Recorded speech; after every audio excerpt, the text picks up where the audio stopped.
Chapter 520.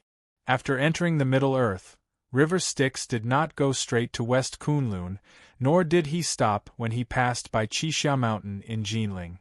The former was because the opportunity had not arrived and it was not good to alert the enemy.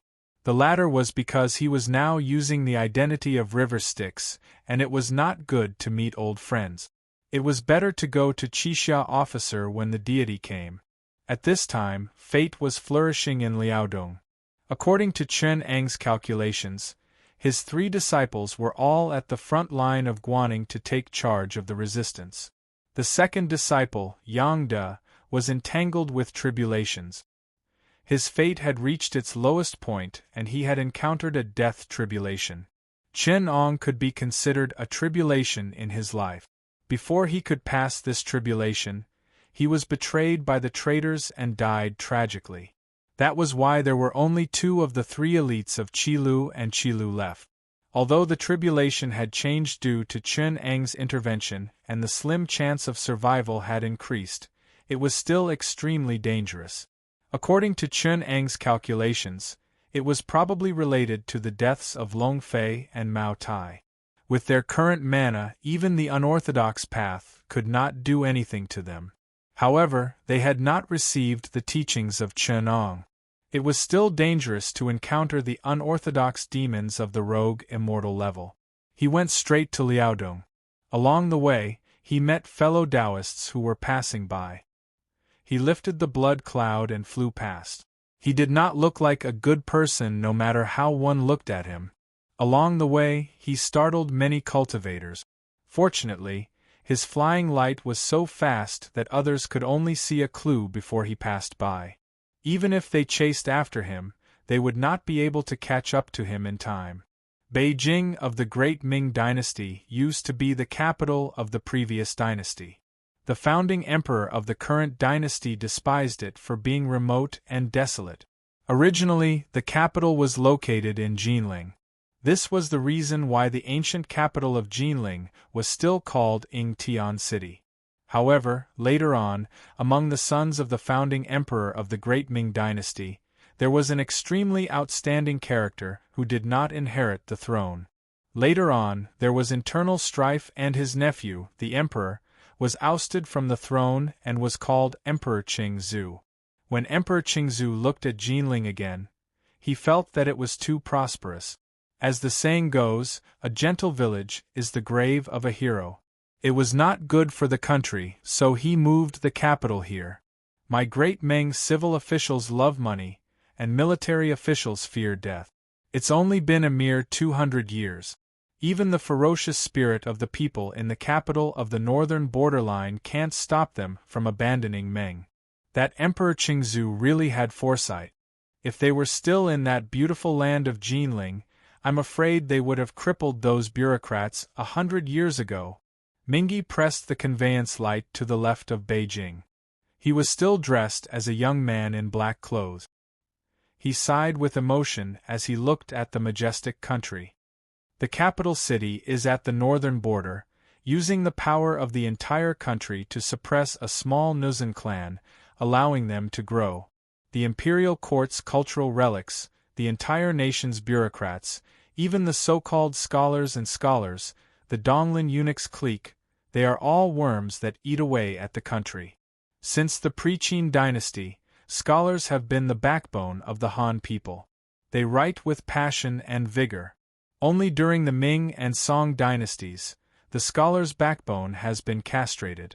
Their blood and qi have lost their vigor.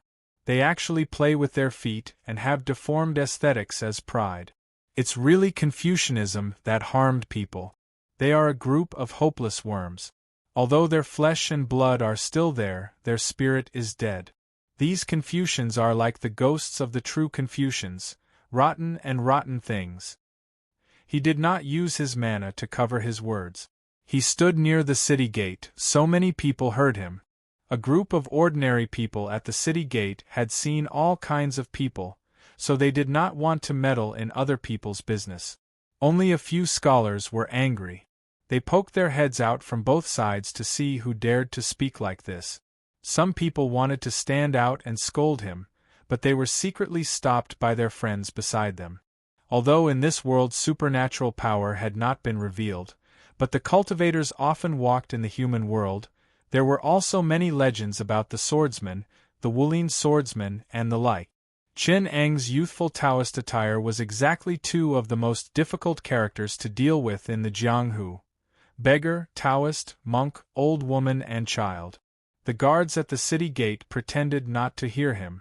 Among these Confucians there were many smart people. They did not want to cause trouble. Only one merchant from Jin heard this. His eyes lit up. He was sure that the person who dared to say such words must have some skills. He looked at River Styx's attire, which was simple and unadorned. He had traveled all over the world and even traveled overseas to do business. Therefore, he had some discerning eyes. He recognized that this was made from the rare shark caltrop. He was even more certain that River Styx was not an ordinary person. Therefore, he rushed over and said loudly, "Well said, Taoist. You hit the problem of the Ming dynasty and your knowledge is extraordinary. I am Qiao Si, a merchant from Zhangjiago. I admire Taoist's extraordinary bones. You are a noble and elegant person. I have come to invite you. I wonder if Taoist would honor me with your presence." If Chen Ong was here, he would have said a few words to him out of respect. However, Mingi knew that this person had a lot of distracting thoughts and was full of demonic thoughts. If not for the many skyscraping demons on the picture of gods and demons who sensed the sentient beings of the great Ming dynasty and learned some interesting things from this person's consciousness when they were sharpening themselves among the distracting thoughts of the mortal world, the few feet around him would be a natural moat. Even if he spent hundreds of years, he would not be able to take one step closer to Mingi. Mingi glanced coldly at Qiao Si and left, not bothering to pay any attention to him. Qiao Si was speechless. He thought that even if the Taoist boy did not like him, he should not have been so rude.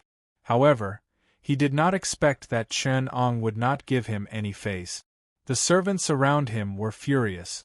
The Qiao family was a local tyrant in Zhangjiago. Even in the capital city, they did not think that anyone would not give them face. If not for the fact that the Qiao family had offended a powerful enemy, they would have taught the young man a lesson. Qiao Si was initially furious. However, he was an expert in business. After he calmed down, he felt that Chen Ong was not an ordinary person. If he did not have great abilities, how could he have such a big temper? Those who were successful in business in the Ming dynasty would always look down on their juniors. Instead, they felt that this was just a test and quickly followed him. Chen Ong took a step forward. It looked slow, but his servants could only catch up with his shadow. Before Chen Ong entered the city, he walked along the trade route. The road was rugged and remote. Although Qiao Si had ventured overseas when he was young, he had lived in wealth for a long time. Although his body was weak, his foundation was still there. Although he had lost half his life, he did not fall behind. He knew that his family was in trouble, and this young man was a life-saving straw. Hence, he gritted his teeth and used all his strength. Even though Chen Ong was nowhere to be seen, he still managed to survive. It was only when his legs were trembling that he saw a dilapidated temple in the distance. He was overjoyed and used his last bit of determination to follow. When he entered the temple, he saw that Chen Ong had already cleaned up the altar and was meditating on it. Qiao Si did not dare to disturb him. Moreover, he was certain that Chen Ong was the person he was looking for. He immediately led his servants to kneel below the altar. He was very strict with his family. The group of people knelt from afternoon to dusk and then to night. 6 to 8 hours had passed and there was not a single sound. Even though the small temple was disturbed by insects and the sky was dark, they did not move. It was a sign of great perseverance. Chen Eng's primordial spirit returned from Ningyuan. When he saw them still kneeling, he could not help but sigh. Although these merchants brought disaster to the country and people and were evil, they had great perseverance and willpower. They might be lacking in moral integrity, but they were not lacking in moral integrity. He pointed at his head and a silver light was released, illuminating the small temple. He said to Qiao Si, "Speak. What do you want from me?" Qiao Si kowtowed to the ground, ignoring his sore and swollen legs and blocked blood vessels. He said urgently, "Immortal, please save my family. Our Qiao family is a wealthy family in Jin.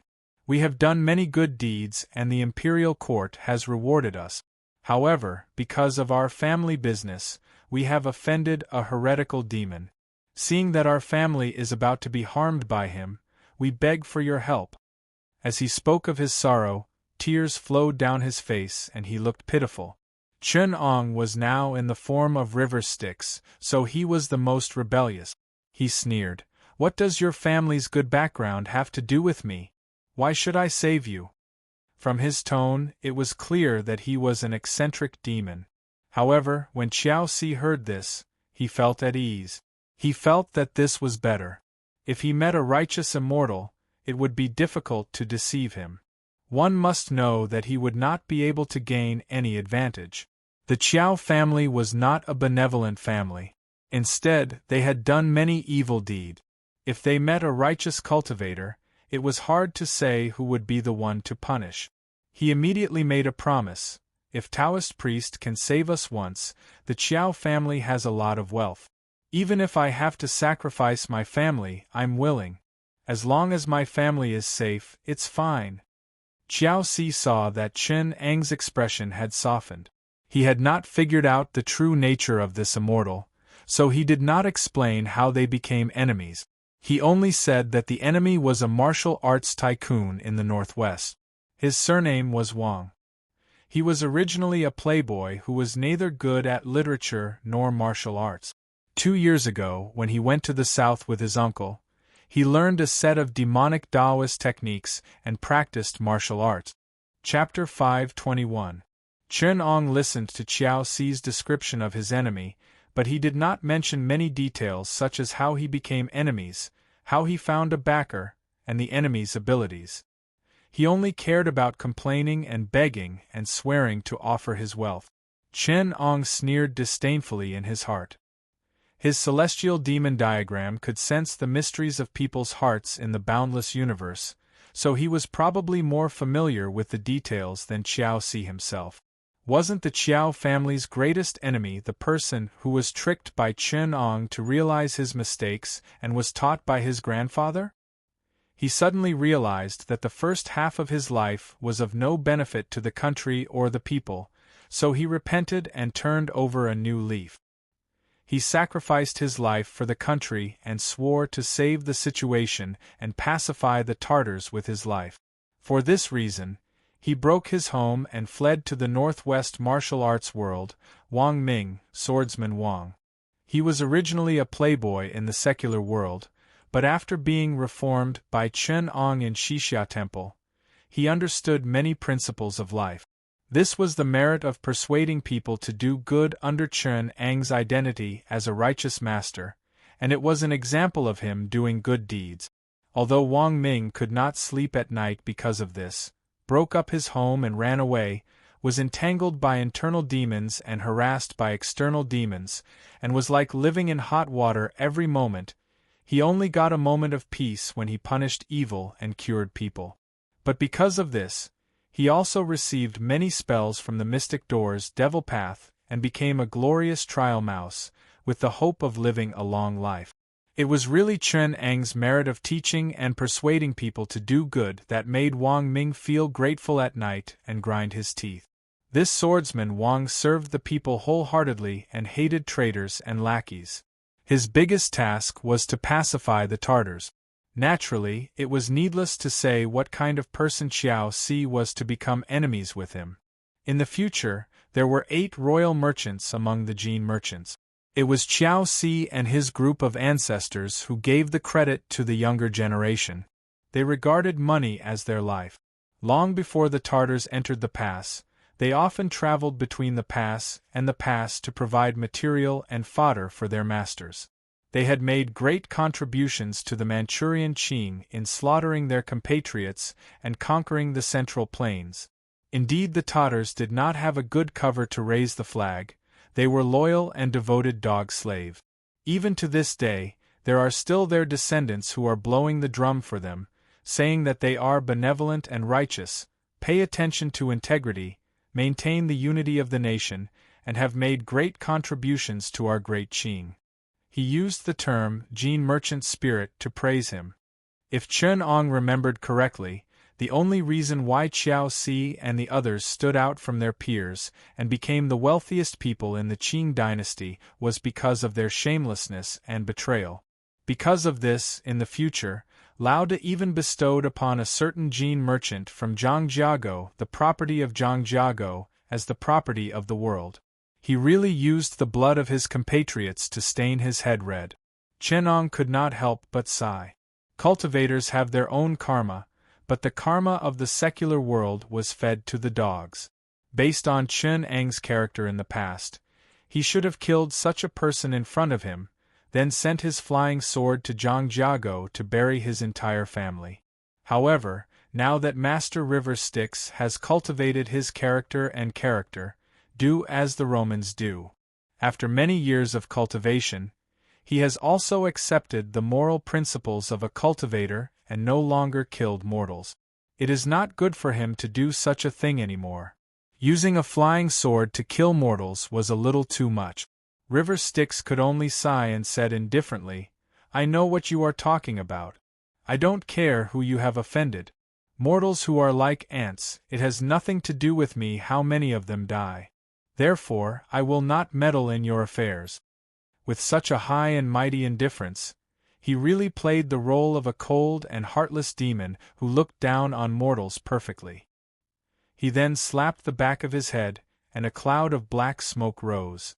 In the smoke, a ferocious-looking god statue made of white bones floated. This scene frightened Qiao Si so much that he trembled.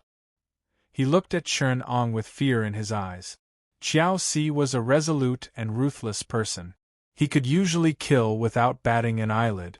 However, he was a mortal after all. Things like ghosts and monsters from hell could still frighten him. How could he not be afraid of such a scene that only appeared in fairy tales? Chen Ong smiled coldly and landed the white bone god statue in front of him.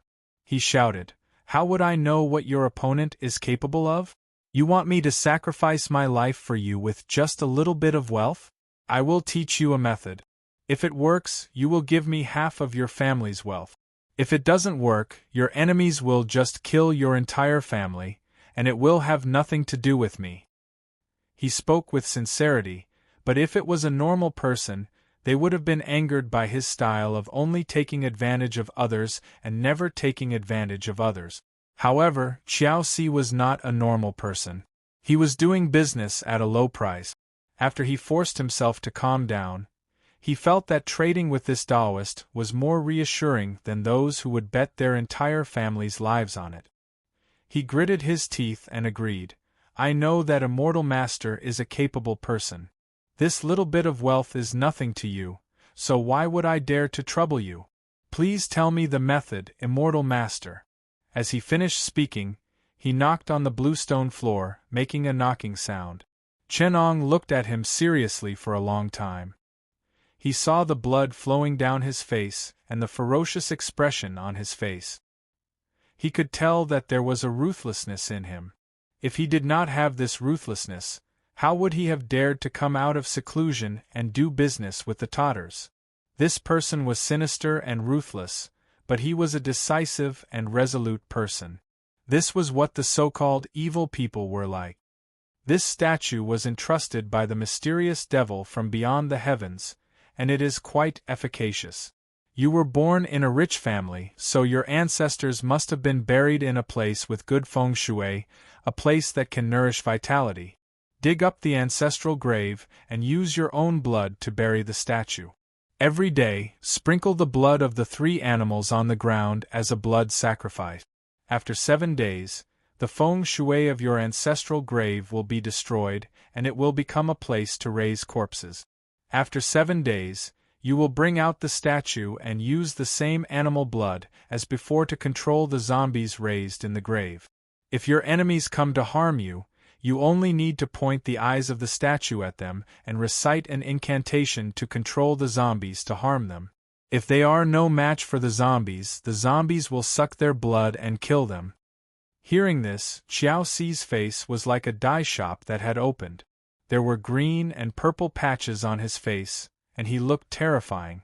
After thinking for a long time, he asked with a trembling voice, I am very uneasy about humiliating my ancestors like this.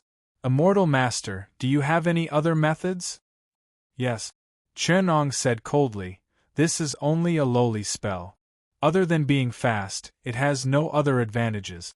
I have countless spells that are more powerful than this, but you cannot afford to pay the price.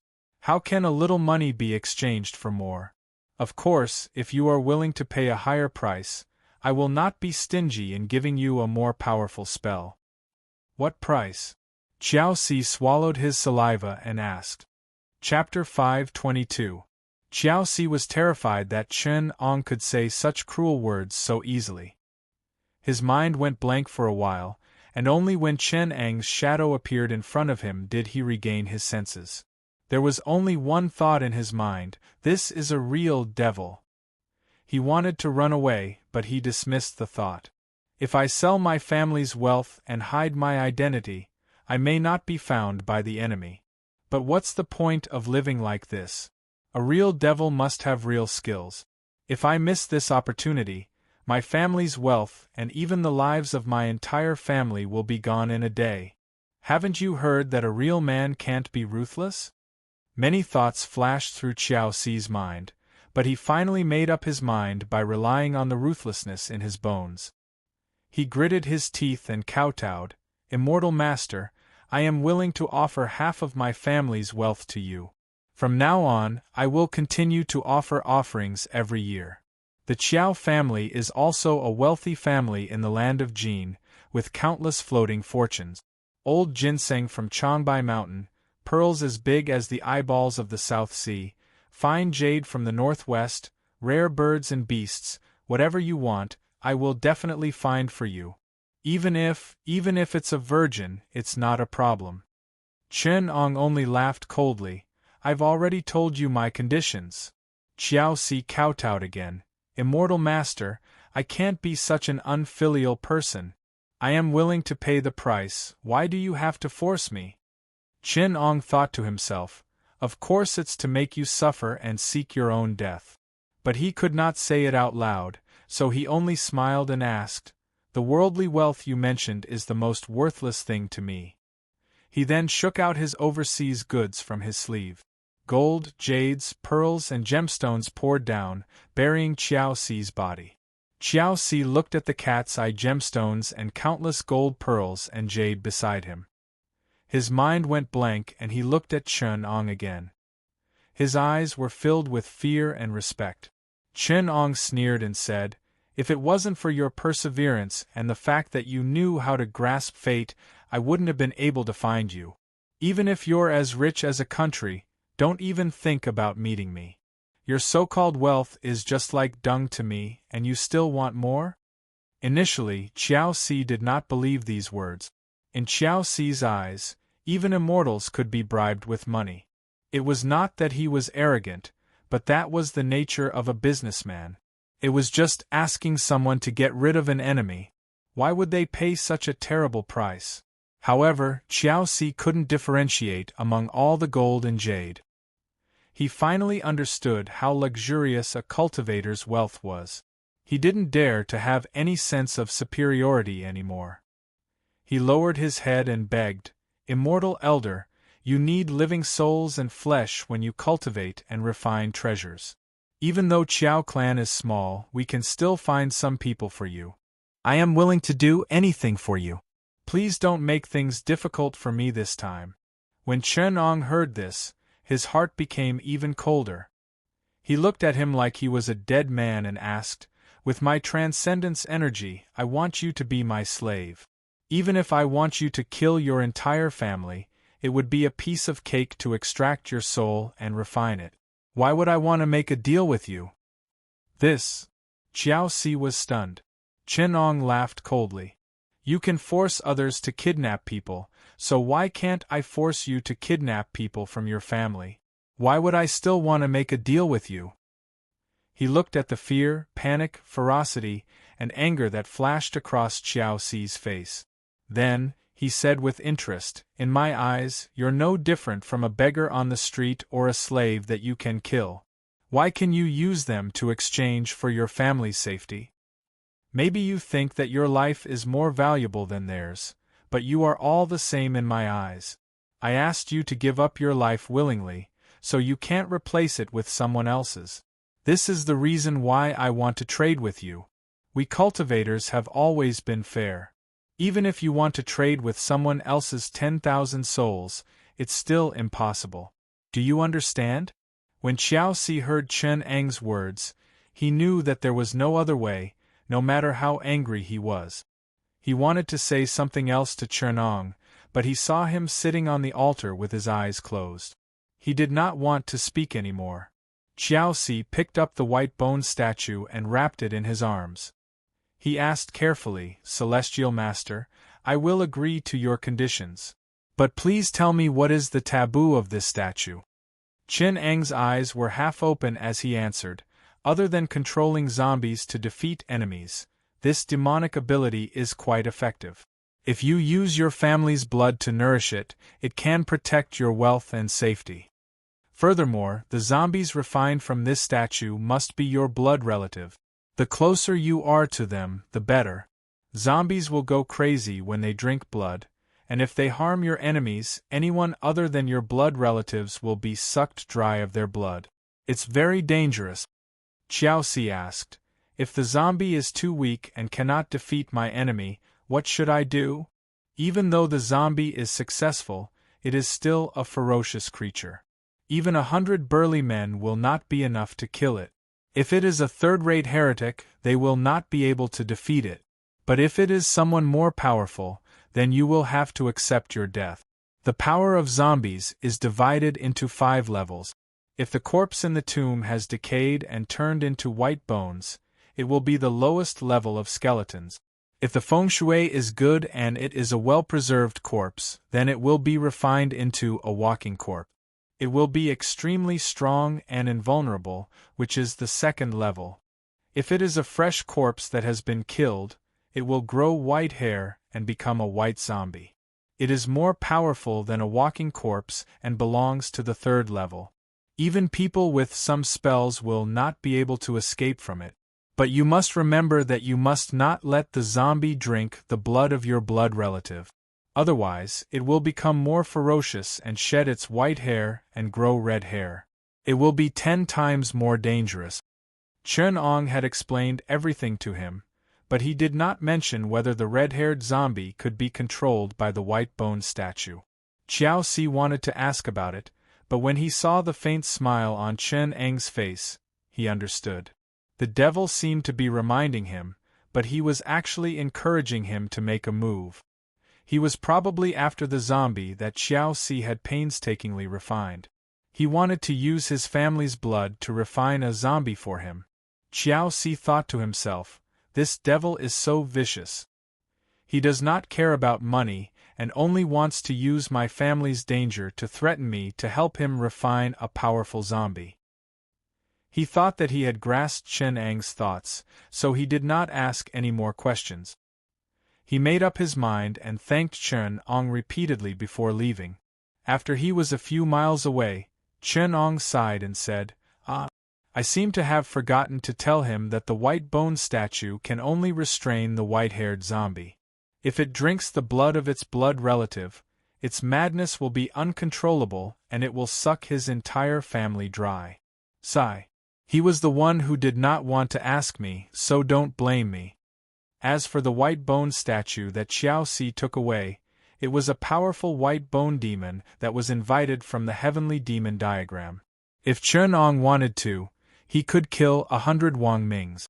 But Chen Ong only wanted to kill Qiao Si, so he did not tell him so much. On the other side, Qiao Si gently examined the white-boned statue that was even whiter than the best ivory. He thought to himself, "My great master has not passed away yet, so how can this be a good place? Moreover, there is no trace of the ancestral grave. I have no choice but to inconvenience my father."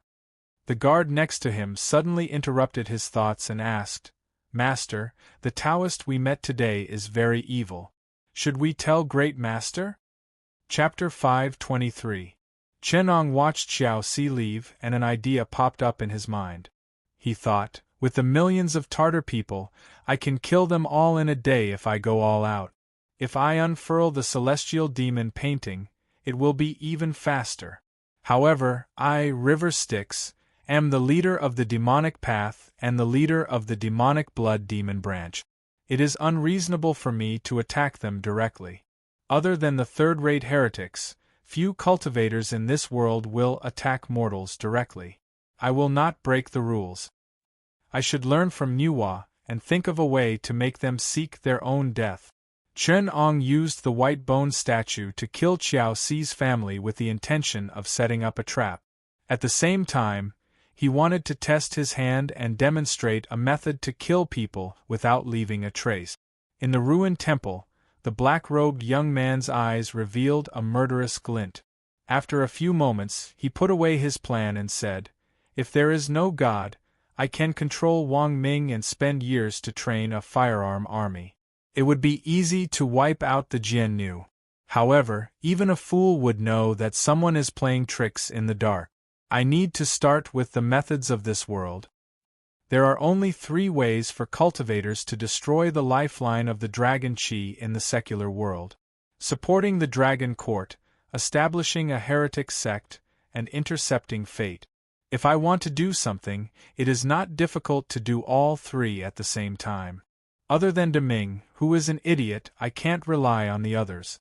The only thing is, I have to eliminate the cultivators behind the Tartars first before I can do anything. The heretics behind the Jurchen Jian Nu can be divided into 2 groups. West Kunlun's demons and heretics are just clowns. I can wipe them out with a wave of my hand. However, this generation is cruel and merciless. I can still use them to destroy the people of the Manchurian Qing. I can put them aside for the time being. Next is the demon monks of the mystic sect. They form their own branch and are the Jian Nu's state religion. Now that the Tartars are in power, although the demon monks of the mystic sect are only a few on the surface, they have a deep foundation and can trigger the entire mystic sect of West Kunlun at any time. Fortunately, although Amei, Qingqing, and other orthodox sects of the mystic door will not help me, they will not easily intervene in my conflict with the old devil of West Kunlun and the mystic sect. Mingi used his primordial spirit to operate the mysteries of heaven and silently calculated the overall situation of this killing tribulation. Suddenly, there was a vague tribulation aura above the surging evil qi in the front line of Liaodong, which alarmed the mighty figures and masters everywhere. The 3 immortals on the Turtle Island in the East Sea bowed their heads, the white-browed ancestor in the Central Plains nodded his head, the old nun half of Wudong, the ancestor Xiankong of the North Sea, the green-robed ancestor of the southern border, Shang Heong of the Great Snow Mountain, the old devil of the West Kunlun, the blood god ancestor of the Stone God Palace, the old man Sheepy of the Azura Palace, the child Sand God, the old woman Jiu Pan of the Red Body Sect, and the other mighty figures of the righteous and the demonic path. If an ordinary demon dared to harm the people, there would have been a warning from the heavenly secret. The masters of Amei and Qingqing would have calculated the situation and would have taken the opportunity to plot against River Styx. Even the master of the celestial sect, an old man Sheepy, would not have dared to act rashly to avoid the wrath of heaven. Only River Styx's body was carefully calculated by Chen Ong. He should have the Tao fruit of the killing tribulation and opened the tribulation according to the heavenly tribulation. It coincided with the tribulation of the 4-9 immortals and the Tartars invading the south. The tribulation of the celestial immortals was brought forward 20 years by the evil sign of the skyscraping devil's birth. He also mixed the immortal killing tribulation with the dragon quartz luck. When the two merged, it was 10 times more tragic. River Styx was a peerless demon with the Tao fruit of the killing tribulation. After the tribulation of opening the South Sea, his cultivation had improved a lot. Now he personally opened the tribulation in Liaodong and mixed with the mortals. It was just the beginning, but his mana had increased along with the tribulation and advanced by leaps and bounds. Xuanzhenzi of the Eastern Sea sensed this change and could not help but frown. He sighed and said, "The birth of the skyscraping devil is indeed ominous." Although that river Styx was obstructed by Chen Daoyu in the South Sea and did not establish his roots in the Four Seas, he also sent many sects overseas to face the tribulation. He also got his body back and his mana improved greatly. Now he has come to the Central Plains and wants to start an even bigger tribulation. Now there are 3 major disasters in the human world. The first is the land of Shaanxi, Gansu, and Hunan. There are severe droughts and disasters. Roving bandits take the people and harm everywhere. It is the most suitable for the skyscraping devil's fate. If he enters the northwest, he will meet the drought demon. There will definitely be a drought for 3 years and the area will be rotten and uncontrollable. The second is the military in Shandong is unstable. I'm afraid it will be disturbed by the northern calamity and sweep through the area. The last is the Tartars in the north. The dragon's chi has formed and they invade the south every year. I already know that there is a demon from West Kunlun behind the scenes. He wants to take advantage of the invasion to cause a military disaster. He wants to slaughter the living to obtain blood and souls. He wants to practice countless evil magic in order to improve his mana. According to the calculations of the founder before he ascended, I'm afraid the fate of the great Ming dynasty will be cut off from the northwest and cut off from the northern invaders.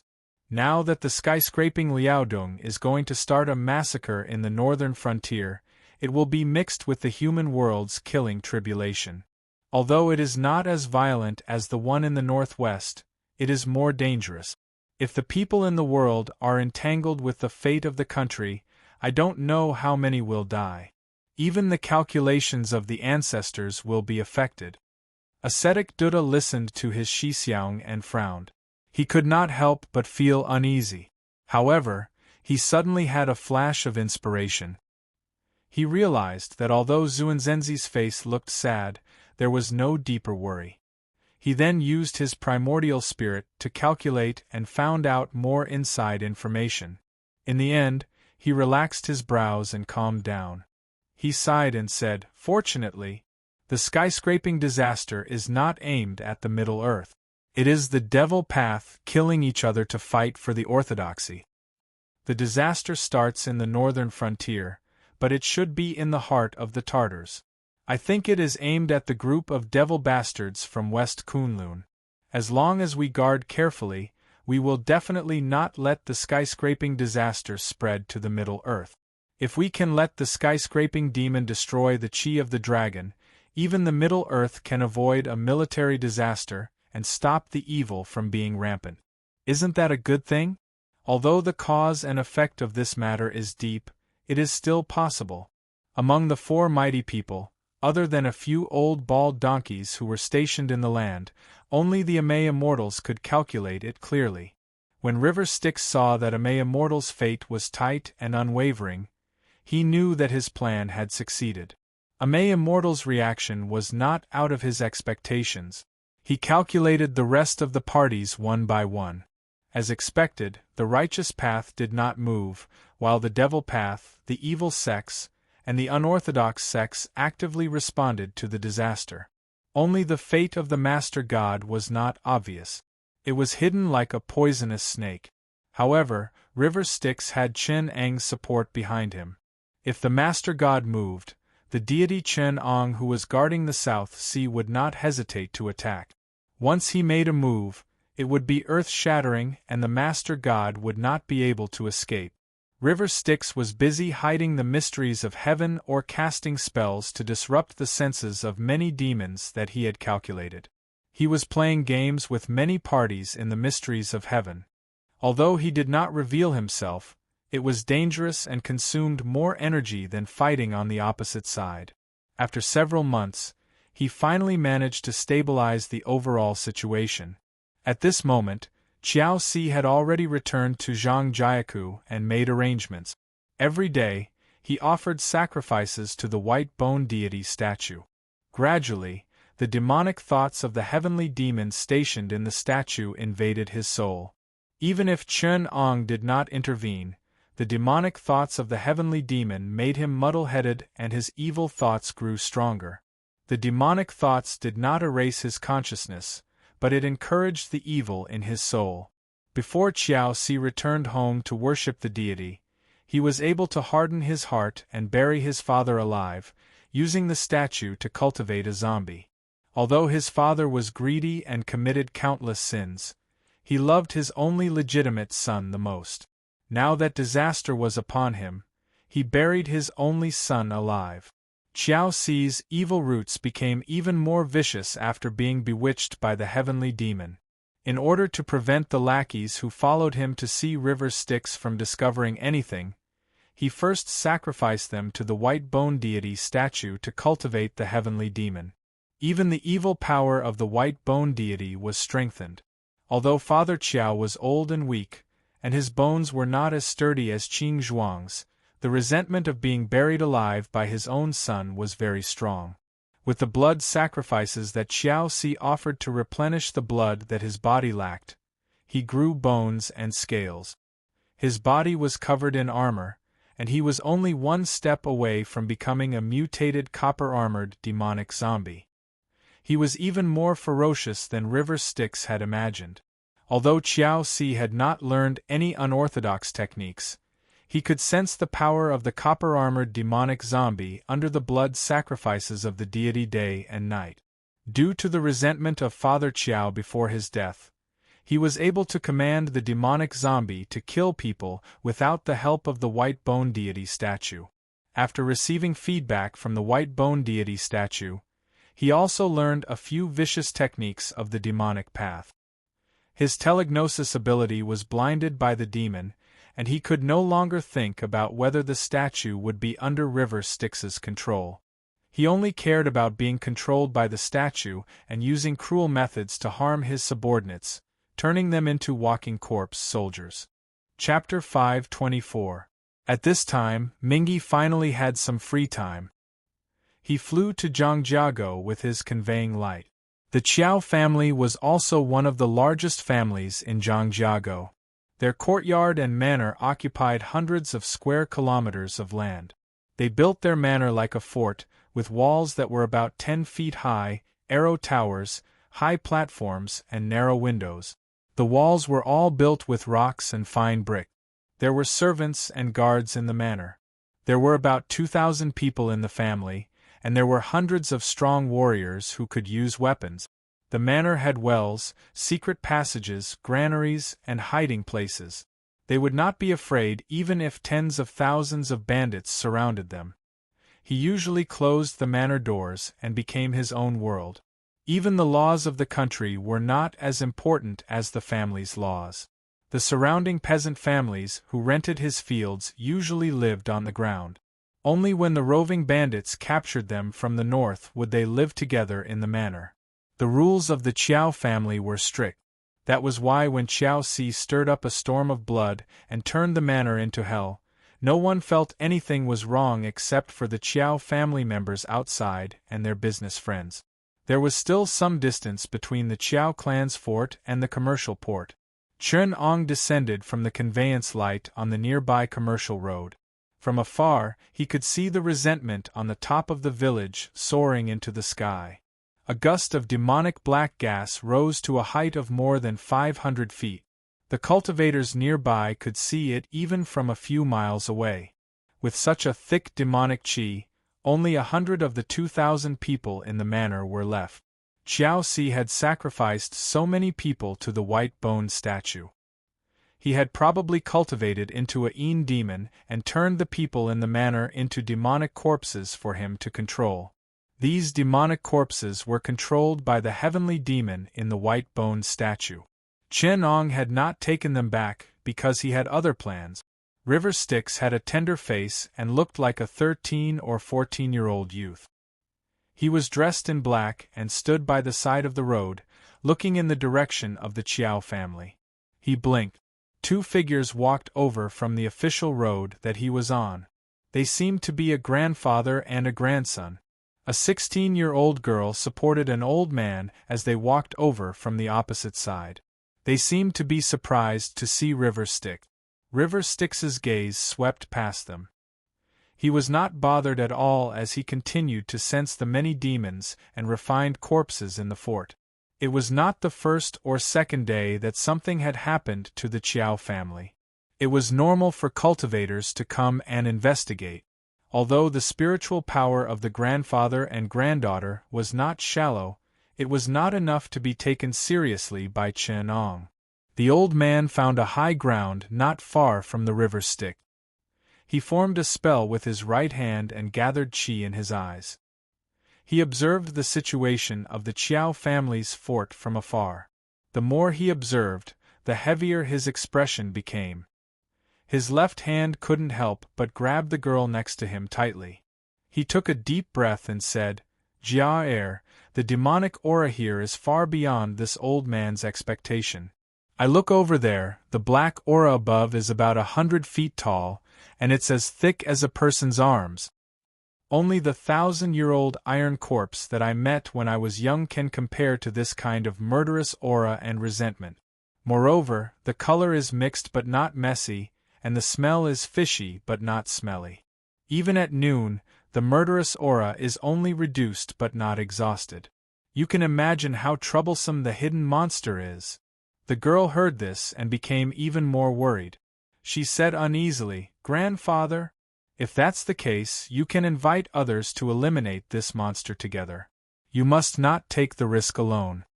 She observed the River Styx from afar for a moment. Although she could not see anything with her Dharma eyes, she still felt that the River Styx should be a fellow cultivator. She came up and said, "Fellow cultivator, I'm the daughter of the Luo family in Qinghe County. I'm passing by with my grandfather, Zhenren Luo. I also saw the murderous aura in the fort and felt a little uneasy. It's a pleasure to meet you. The monster hidden in the fort is not a trivial matter. I wonder if you are willing to take care of us?" River Styx smiled and cupped his hands. "Of course." He invited the 2 of them to sit down at a tea stall and explained, "I know some of this family's background. They are also a big family in Zhangjiakou. Their surname is Chiao, and they do business. Their family secretly had an affair with the northern frontier Jiannu and earned a lot of family property. Recently, I heard that they provoked an enemy, so they closed their doors. I didn't expect such a disaster to happen." Zhenren Luo did not know about this. He pondered for a moment and asked doubtfully, "Then do you know the background of his enemy?" Chen Ong shook his head and said, "I don't know about this." As they were talking, a group of knights suddenly passed by on the road. The one in the lead was none other than Wang Ming, swordsman Wang Ong, whom Chen Ong had personally trained for several years. He was still as handsome as ever, but the frivolous air he had in the past had been washed away by time. Now, he had a calm air about him, and no one would associate him with the foppish playboy from Shixia Temple. Now he had cultivated by Yang Zhenren's orthodoxy to the realm of imperial sword 100-step. The crane feather sword was wrapped around his waist, and he rode on a clawed yellow lightning. There were also 2 yellow worms hidden in his nostrils. He could summon them with a snort and use them to protect himself. Normal magic flying swords could not get close to him. If he summoned them to harm people, he would only need a breath's time before a stream of yellow qi would automatically fly out to kill the enemy. This kind of magic power was not inferior to normal unorthodox sections. In the past, Mao Tai practiced a flying sword for 20 years, but it was not much.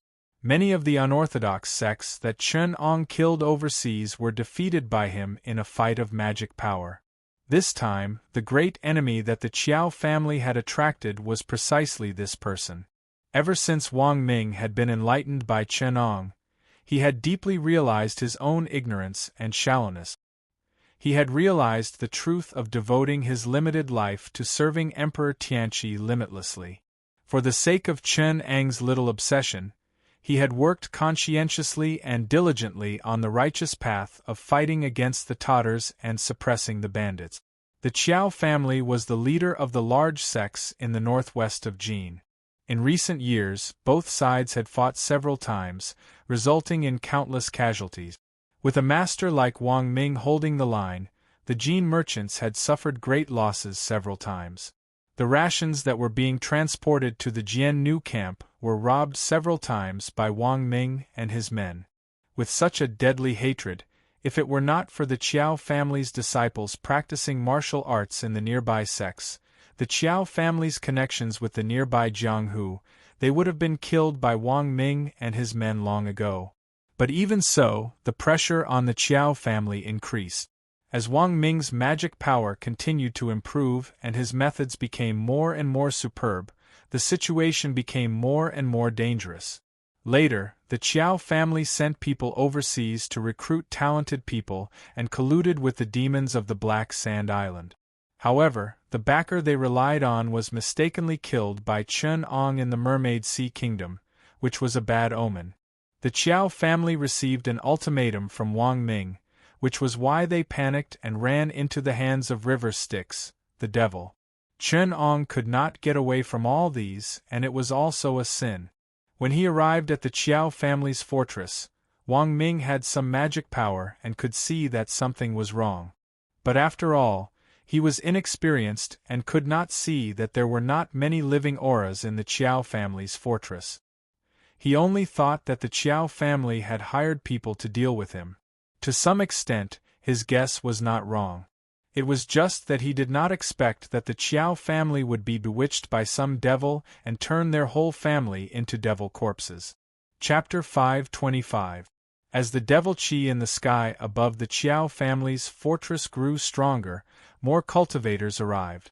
However, most of them had only learned 1 or 2 spells. Those unorthodox cultivators from overseas, who were slaughtered by River Styx like pigs and dogs, had to address them as seniors. When they saw the wanton devil qi, how could they not know the gravity of the situation? Every single one of them flinched in fear. Mingi didn't care about their dharma power. Among the group of people, except for the group of martial arts masters led by Wang Ming, only another group of people dressed in fresh clothes and riding furiously far behind could barely catch his eye. Priest Luo, who was with River Styx, seemed to have good eyesight. He immediately sized up Wang Ming and thought to himself, "This young man seems to have some mana, but I wonder why he's mingling with those mortals." As soon as Chen Ong heard this, he knew that this was a cultivator who secluded himself from the world to cultivate. This kind of cultivator's main purpose was to seclude themselves from the world. They would not easily appear in front of mortals. Even if they were to live in the world, they would not show their mana. In the secular world, there were many cultivators who had the same idea. Even the loose immortals only appeared as swordsmen. Bai Gai, one of the 2 elders of Mount Song, was a famous elder in the martial arts world. Therefore, River Styx did not find it strange, but he was more concerned about the Qiao family's situation. At that moment, Qiao Ci's sacrificial refining of the devil qi in the Qiao family's fortress had reached a critical juncture. He absorbed the devil qi of the corpse soldiers under his command and mixed it into one, turning it into a mysterious Yin corpse formation that was 1,000 feet long. With the copper-armored devil corpse made from his father's corpse as the leader, it formed a 7 noxious Yin corpse formation and surrounded the Qiao family's fortress. He breathed in and out the mysterious Yin corpse qi and commanded the corpse soldiers to drag out the 49 women and children of the Qiao family. Qiao Ci's face was covered with blood-red scales. 2 fangs pierced through his upper lip. His eyes were completely black, and there were 3 bone spurs on his head. His 10 fingernails were about 7 inches long, and each of them was as hard as iron.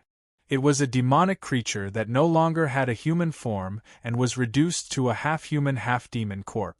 It opened its mouth full of fangs and grinned, looking at its family members with the eyes of a ferocious beast. Ignoring their pleas and cries, it was afraid that these 49 people would push down the white bone statue and wait until noon, when the blazing chi was at its strongest, then order the corpse soldiers to sacrifice them alive. Immediately, the bloody chi soared into the sky, smearing the white bone statue like a red jade. Qiao Si opened his bloody mouth and spat out a mouthful of corpse chi, absorbing the chi of blood and the violent chi of the sun at noon to form a chi of evil.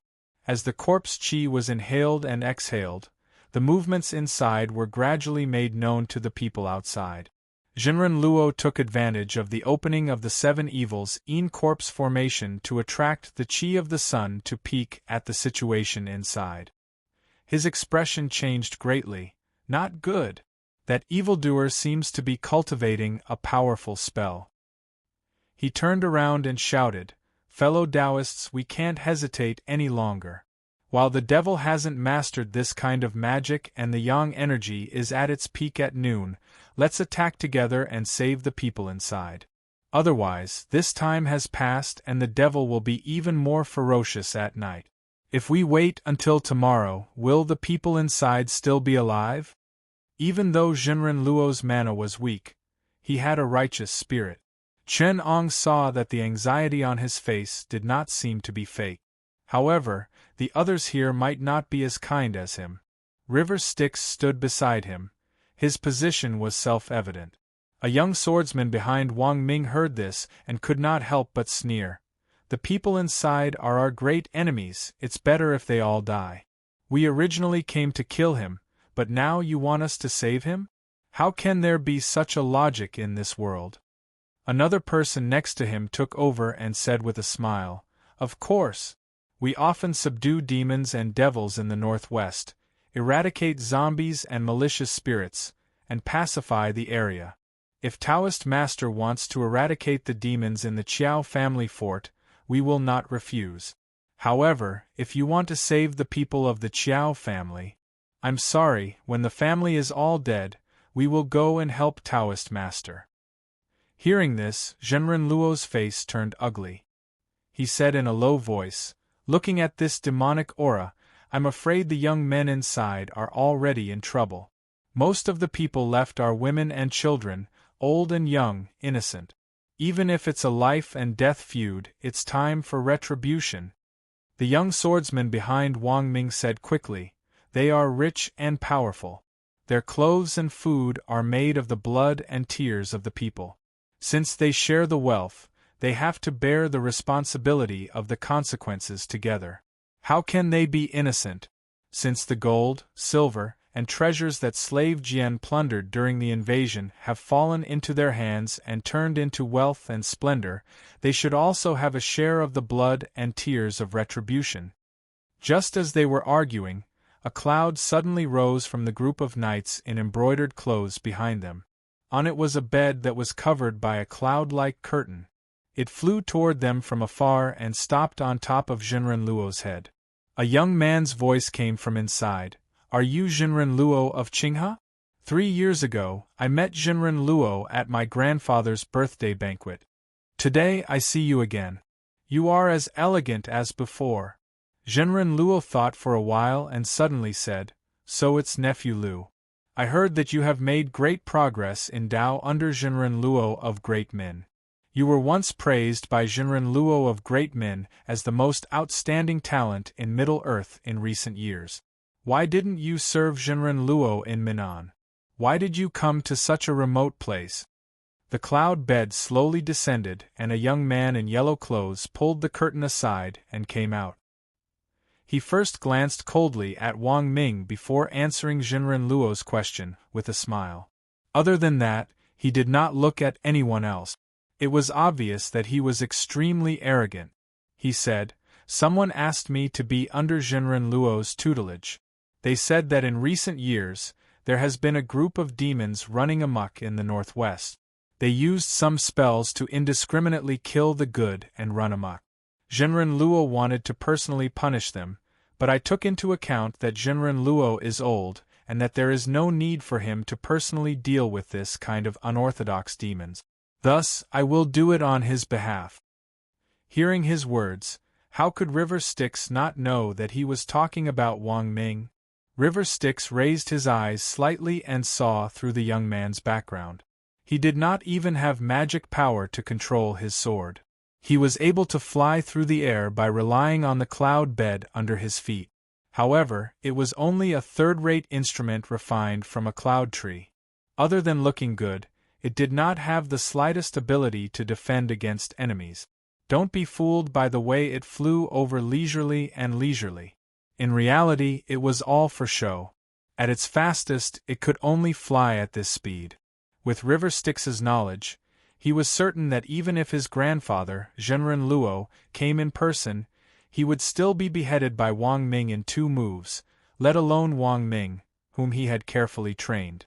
It was not because Genren Luo did not live up to his reputation, but because this person was a flower that had grown up in a greenhouse in the south.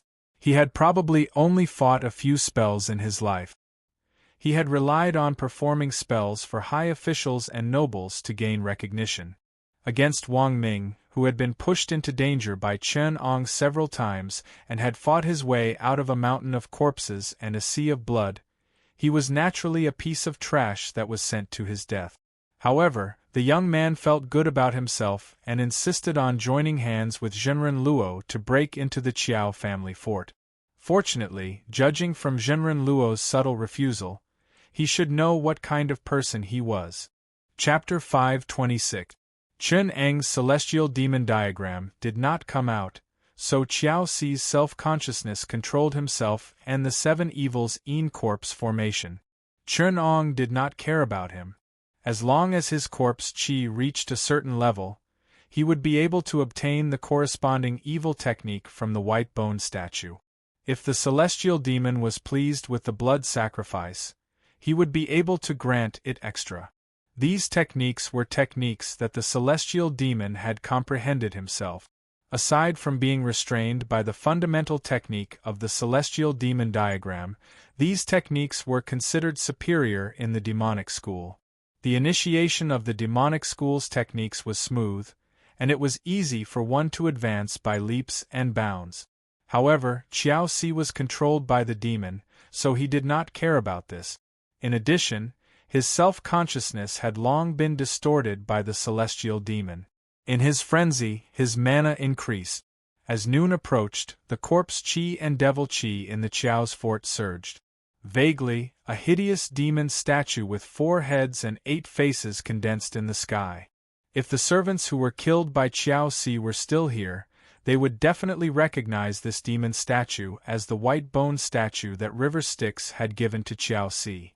The faces were almost the same, but the 4 faces were happy, angry, sad, and joyful. Genren Luo was very worried. He wanted to test the Qiao family several times, but Chen Ong had kindly advised him not to rush to his death and disrupt River Styx's plan. According to Mingyi's calculation, since the Qiao family had such a big event, all parties related to the Qiao family would come to test them. Now the Qiao family's archenemy, Wang Ming and the others, had arrived. The giant smuggling merchants who were like the Qiao family to the north of Jindi had also invited the yellow-clothed youth and immortal Luo, who unexpectedly came to the righteous faction. The only thing missing was the most important party in River Styx's plan, the Jian Nu, who was in contact with Qiao Ci. Now that the Jian Nu had kidnapped a large number of people and the north borderline was sealed, how could the bitter and cold Liaobei support so many people? Now that the Jindi merchants' smuggling channel was like the Jian Nu's lifeline, how could no one come to investigate the Qiao family? According to Mingyi's calculation, this person should have arrived here before noon. As the time approached, immortal Luo became more and more uneasy. He asked in a low voice, "Taoism peer, I see that the face of the golem on the Qiao's fort is getting clearer and clearer, and there's a red qi surrounding the head of the golem. I'm afraid that it's not long before the golem inside is refined into magic. Mingi explained, the demon statue is a formation, and the red chi is a kind of magic. Fellow cultivator, don't be fooled by the appearance. The formation has already been completed, and it's just waiting for us to come to him so that he can focus on dealing with it. As for the magic refined by the red chi, it should be completed at noon. At that time, the red chi will flow in, and the evil person will have to release the formation to guide the red chi into his body. At that time, the formation will be at its weakest and the evil person will not be able to divert his attention. That will be the best time for us to break the formation. Otherwise, we will be trapped by the evil person's demonic formation. Genren Luo thought for a moment and secretly calculated. He then sighed and said, Fellow Taoist, you are cautious. I was too impatient. The youth in yellow finally looked at River Styx. However, he felt that River Styx had stolen his face. He snorted coldly and turned his head away, trying his best to show his disdain. Wang Ming secretly stared at River Styx and asked Fate Creation Boy in his ocean of consciousness, Boy, why do I feel that this person is familiar, but I have never seen him before? Chen Ong did not expect Wang Ming to have such a spiritual sense. Even the mighty celestial immortals could not calculate the relationship between them. However, Wang Ming was able to detect a problem with an inexplicable feeling. The mysteries of karma were indeed wonderful. Chen Ong immediately said in his ocean of consciousness, You can't afford to offend this person. Just stay away from him. Now focus on dealing with Xiao Si. He also made up his mind to kill his whole family and practice magic to deal with you. Now, he has become powerful and his mana is far beyond yours. Even though Wang Ming was no longer a stupid youth, he could not help but feel depressed after hearing this. He thought to himself, I have worked hard for more than 2 years to practice my mana. It is hard to describe how difficult it was. It was only with the help of a fate creation treasure like you and many opportunities that I got to where I am today. How can a mortal surpass me in less than a month? Fate Creation Boy said calmly, If you are willing to be ruthless and sacrifice hundreds of your whole family to the extraterrestrial demon, I can make you surpass him in a short time. Moreover, you don't need to be controlled by the extraterrestrial demon. You only need to be my servant. Wang Ming did not answer. Fate Creation Boy advised him, Don't feel that this is unfair. Think about the others. Genren Luo has cultivated for more than 200 years, but his mana is similar to yours. You can pinch that boy in yellow to death. He has been cultivating for 14 years, which is 7 times as long as you. How do you compare to them? Wang Ming said in surprise, How old is he? He has been cultivating for 14 years?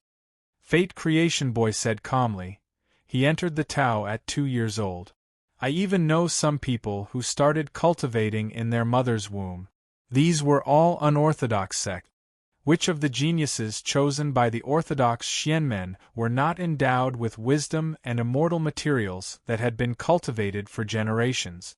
You haven't met a second-generation disciple who has reincarnated several times and became an individual immortal at the age of 9. Even if everyone here attacked him together, they might not be his match. Are you so ashamed that you want to commit suicide? Wang Ming suddenly had an idea and said, Do you think everyone here, including the boy in black?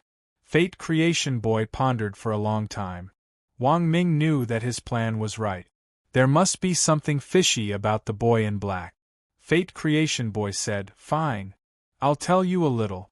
A few days ago, the turbulence of the chi of tribulation overseas had something to do with this person.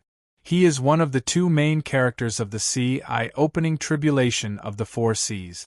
He is the leader of the demonic path, the blood demon and the extraterrestrial demon. I'm afraid that the demon in the Qiao family fort is just a chess piece. I wonder who he is plotting against? Wang Ming frowned and said, We'd better not get involved in this old demon's mess. I'm not afraid of Qiao Si, but I'm afraid that he will plot against me secretly. I won't even be able to escape." When River Styx heard the words old demon, he had already made up his mind. The devil chi released by the skeletal demon increased by 30%. He gave Xiaoxi a spell that could make Wang Ming suffer. River Styx had always been generous and not a narrow-minded person. He just wanted to train Wang Ming. Fate Creation Boy smiled faintly and warned him, "Xiaoxi's fate is linked to yours. If he doesn't die this time, you will be able to kill him. If he doesn't die this time, his fate will definitely increase. Correspondingly, your fate will decline. You will be defeated by him several times. I'm afraid you will die in his hands. You know the path of the main character, you can advance but not retreat. You can be arrogant but you can't be afraid. If you want to help Xiaoxi, the son of destiny, to endure humiliation and take revenge, you can let him go." Hearing this, Wang Ming no longer hid the murderous intent in his eyes. He said fiercely, "My fate still needs to hide from my family. How can I let him go? I'm a lone star, a lone star. Ah. In order to pursue Taoism, I lost 5 things and 3 things. If you didn't use your fate to hide the influence of my fate, I'm afraid my fate would be terrible. I still don't know, is it worth it? Xiaoxi must die." Chapter 527.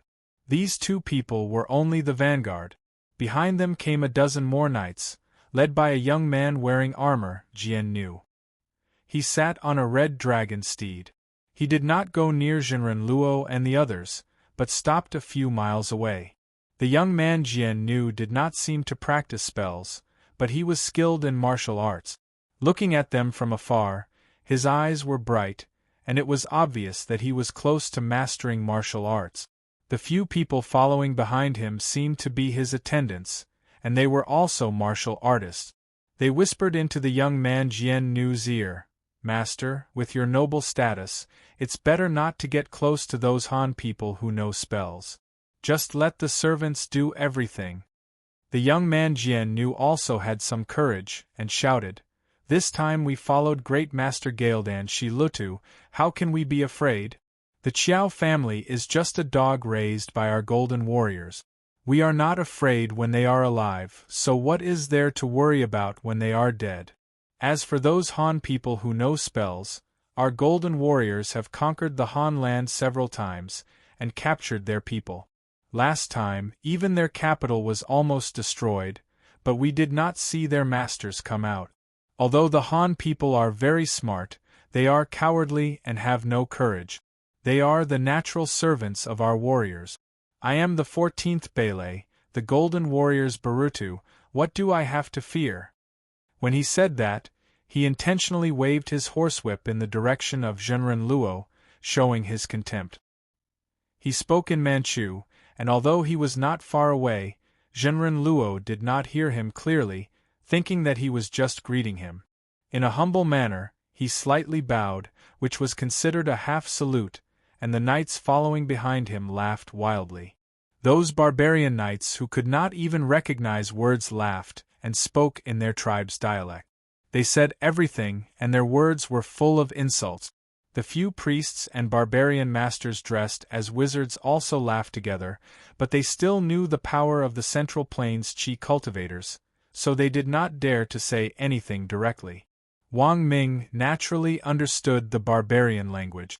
When he heard their words, he could not help but turn pale. He pulled the reins gently and signaled the horses to fall back with his eyes. His right hand was placed on the he-feather sword at his waist. It was obvious that he was ready to kill.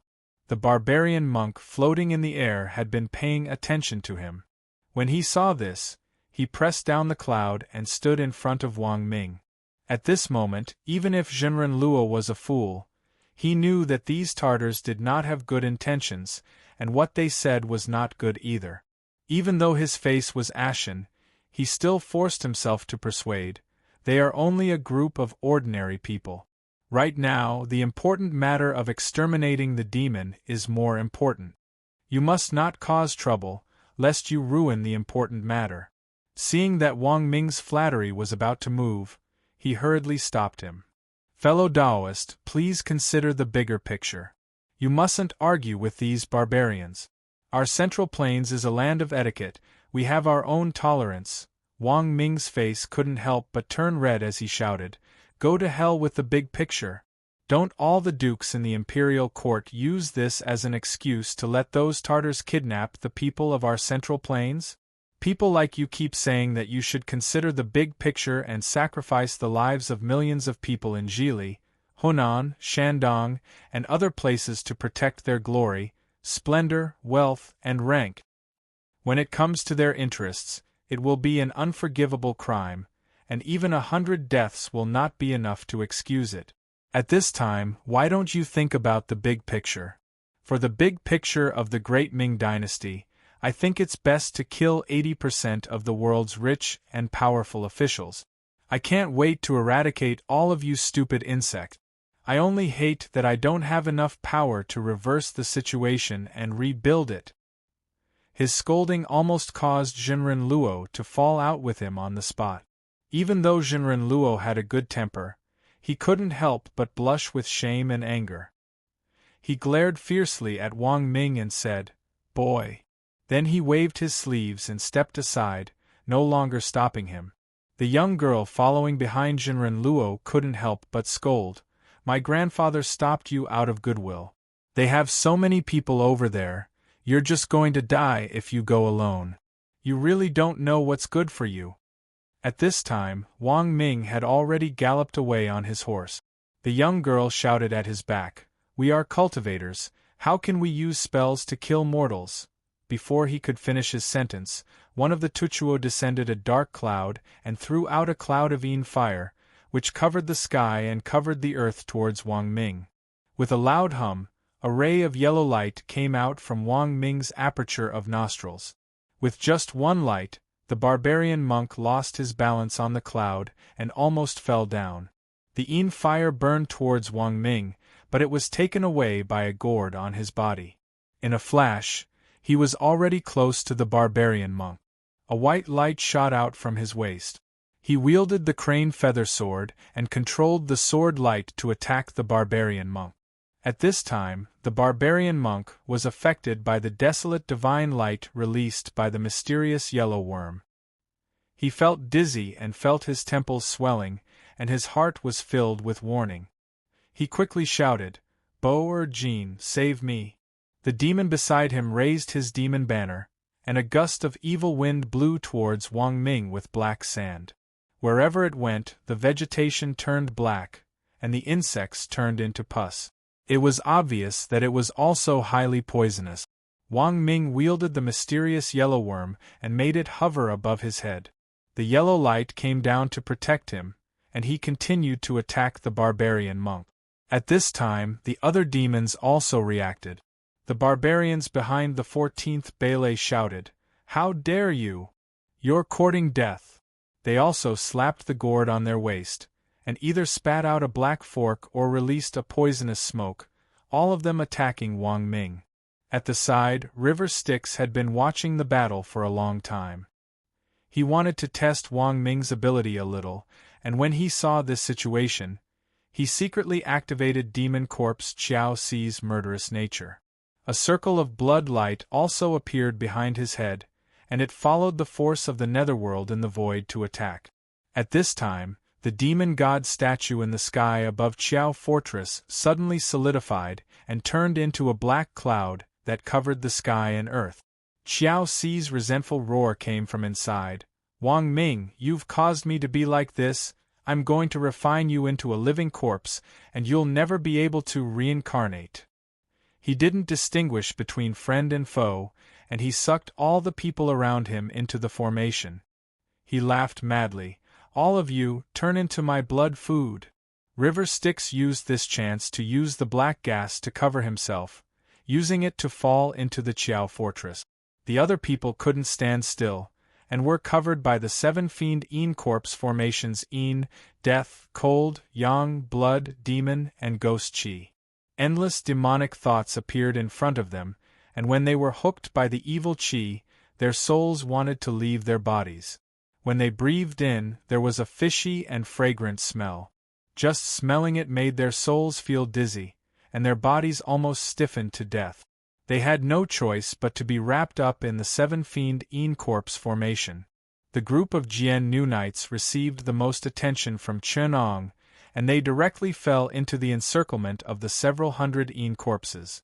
After 2 rounds, several people were torn to pieces, and the Een corpses chewed on their guts and brains. Only the 14th Bailey was protected by 2 demons with magic power. Although he was scared to the point of going crazy, he was still able to hold on. River Styx divided a bit of his attention to manage the situation in Qiao Fortress, but most of his attention was focused on Yuan-Tu and Avicii's 2 swords flying 1,000 miles away. He followed the spirit energy that was protecting the 14th Bailey's group to kill them. Chapter 528. In the blink of an eye, Yuan-Tu and Avicii traveled 100 miles. Following the guidance of River Styx's divine sense, they turned into a waterfall and landed in a big city 1,000 miles away.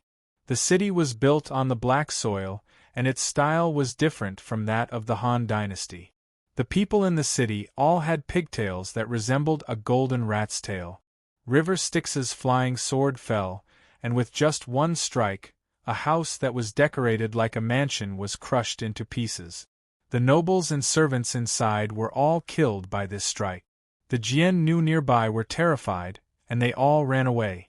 Although River Styx's strike was only a small test, its power was not to be underestimated. In such a big mansion, even the green stones on the steps were chopped into fist-sized pieces. In the whole mansion, only the main hall was protected by a layer of Buddha's aura. A barbarian language was heard from inside. Junior from the Central Plains. How dare you do this to me? How dare you assassinate the Lord? I will not let you do as you wish. When River Styx heard his words, he vaguely denied that he was the one who attracted the 2 flying swords. He knew that he had failed in his duty. If the Lord knew that he was the one who attracted River Styx, he would probably lose trust in him. Many of the wives and children of the Jian Nu's royal family were in the destroyed mansion.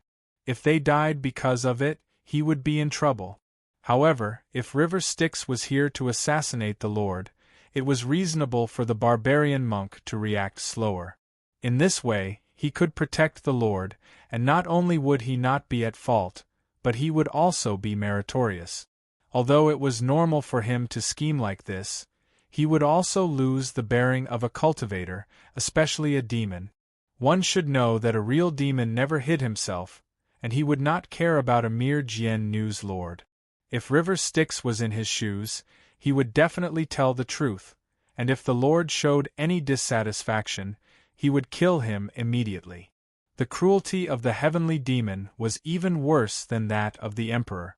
Thunder and rain were all demons' kindness. It was his honor to die for old Devil River Styx. It would be a mistake not to be deeply grateful, and he even dared to be dissatisfied. He immediately mocked Mengqi in the barbarian language. Damn bald donkey, I can feel that your psyche is constantly sweeping in front of me, which annoys me. Therefore, I'm taking revenge and sending you back to heaven. Hurry up and kneel down to thank me, so that my flying sword can cut off your head and release you to heaven. The barbaric monk sneered and said, How dare you frame me in front of His Highness? It's a pity that I've already cast a restriction on the main hall. Even if you shout at the top of your lungs from the outside, you won't be able to send a single sound in. It's useless no matter what you say. After saying that, a Buddhist staff turned into a flood dragon and flew out of the hall, fighting with the 2 swords in the air. The barbaric monk purposely split a wisp of Buddha's aura to project the scene in the sky into the main hall for His Highness to see. River Styx's 2 flying swords turned into a ray of sword light. In an instant, the 2 of them controlled their flying swords and exchanged dozens of blows. River Styx's swords were fierce and his swordsmanship was superb, which surprised the monk. If it wasn't for River Styx intentionally holding back and the barbaric monk being here, which made it easy for him to control his treasured weapons, he would have been defeated long ago. Even so, the barbaric monk still waved his Buddha's aura majestically, as if he had the upper hand. River Styx sat thousands of miles away and used his primordial spirit to perform his swordsmanship, controlling his sword light to attack the main hall. In just a few rounds, he had already figured out the barbaric monk's background. He thought to himself, the Buddha's aura of that group of monks is the most annoying. Once it's unleashed, it's like a turtle shell, which takes a lot of effort. Otherwise, when I split my sword light, I would have taken advantage of the flaw in his swordsmanship and killed his corporeal body. Now that he has the Buddha's aura, even though it's not difficult to defeat him, it's impossible to kill him. I might have to reveal some of my true abilities to get rid of this person. This dragged on for quite a long time. On the other side, the Yin soldiers and devil corpses of Qiao family fortress were slaughtering, killing the 14 Bele until he was all alone. Wang Ming, Taoist Master Luo, and his grandson were also surrounded by danger. Those few demon monks and heretics were left, and now those who were alive were trembling with fear, while those who were dead were chewed by the corpse soldiers, dripping with blood. It was extremely cruel. At this moment, the whole city of Jiannu saw a ray of blood light fighting with the Flood Dragon Buddhist staff. They recognized the Flood Dragon and knew that it was the staff of an eminent monk in the city. The barbaric monk had performed in front of them. Now that they saw the staff, they thought that the barbaric monk was fighting against the devil, so they knelt down and started chanting Buddhist scriptures. The people of Jiannu did not know how to read books. In the past, they were still savages in the mountains, so they were even more pious than the people of the Central Plains. Their sincere thoughts turned into a force of psyche power and went into the Buddha's aura of the barbaric monk. It made the Buddha's aura grow by 30%. The barbaric monk sensed the replenishment of the psyche power. He suddenly felt that his mana was not as strong as before, and his cultivation experience had improved. He knew that it was the help of the people in the city with an unknown force of psyche power. Therefore, he did not hesitate to use his mana to release the Buddha's aura, creating many illusions such as Sanskrit chanting, heavenly flowers falling from the sky, golden lotuses emerging from the ground, and many other illusions. There was even a Buddha statue that looked exactly the same as him standing up and singing all kinds of scriptures. If it were other cultivators, the River Styx could kill them with a flip of his hand if he wanted to waste his mana to bewitch the people. However, the bald donkeys of the Buddhism sect kept saying that the 6 senses of a monk were pure and untainted by worldly thoughts. Each of them was very ostentatious. With his encouragement, the barbarians of Jiannu became even more pious. They kowtowed with all their might, wishing that they could use their blood to help the Buddha subdue the devil.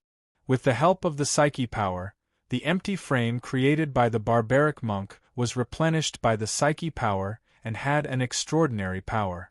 The whole city was filled with the Buddha's voice. The whole city was connected and emitted boundless Buddha's aura, blocking the 2 flying swords of the River Styx outside. The River Styx was not angry. Instead, he laughed and said, "Stupid bald donkey, if you didn't use this trick of bewitching people, I wouldn't be able to do anything to you. However, since you have such an idea, aren't you courting death? When it comes to bewitching and manipulating people's hearts, there are still people who can surpass me in this world." He shook the celestial demon drawing. Countless stray thoughts, Yin devils, and heavenly devils sensed all living beings.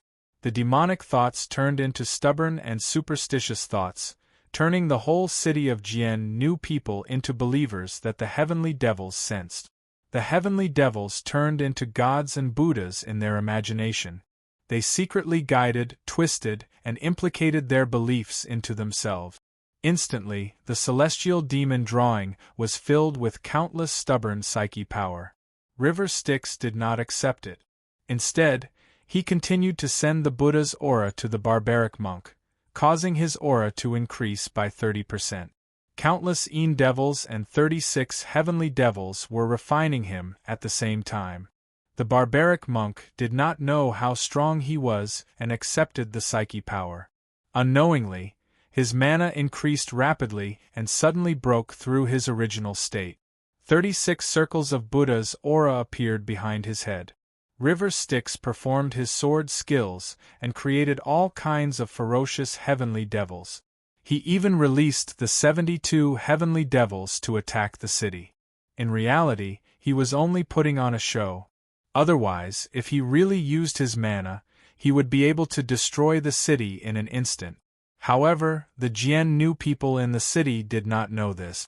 They saw the barbaric monk as the reincarnation of Buddha.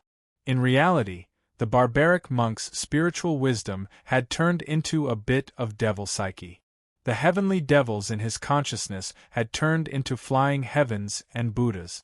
They were chanting scriptures for him at the same time.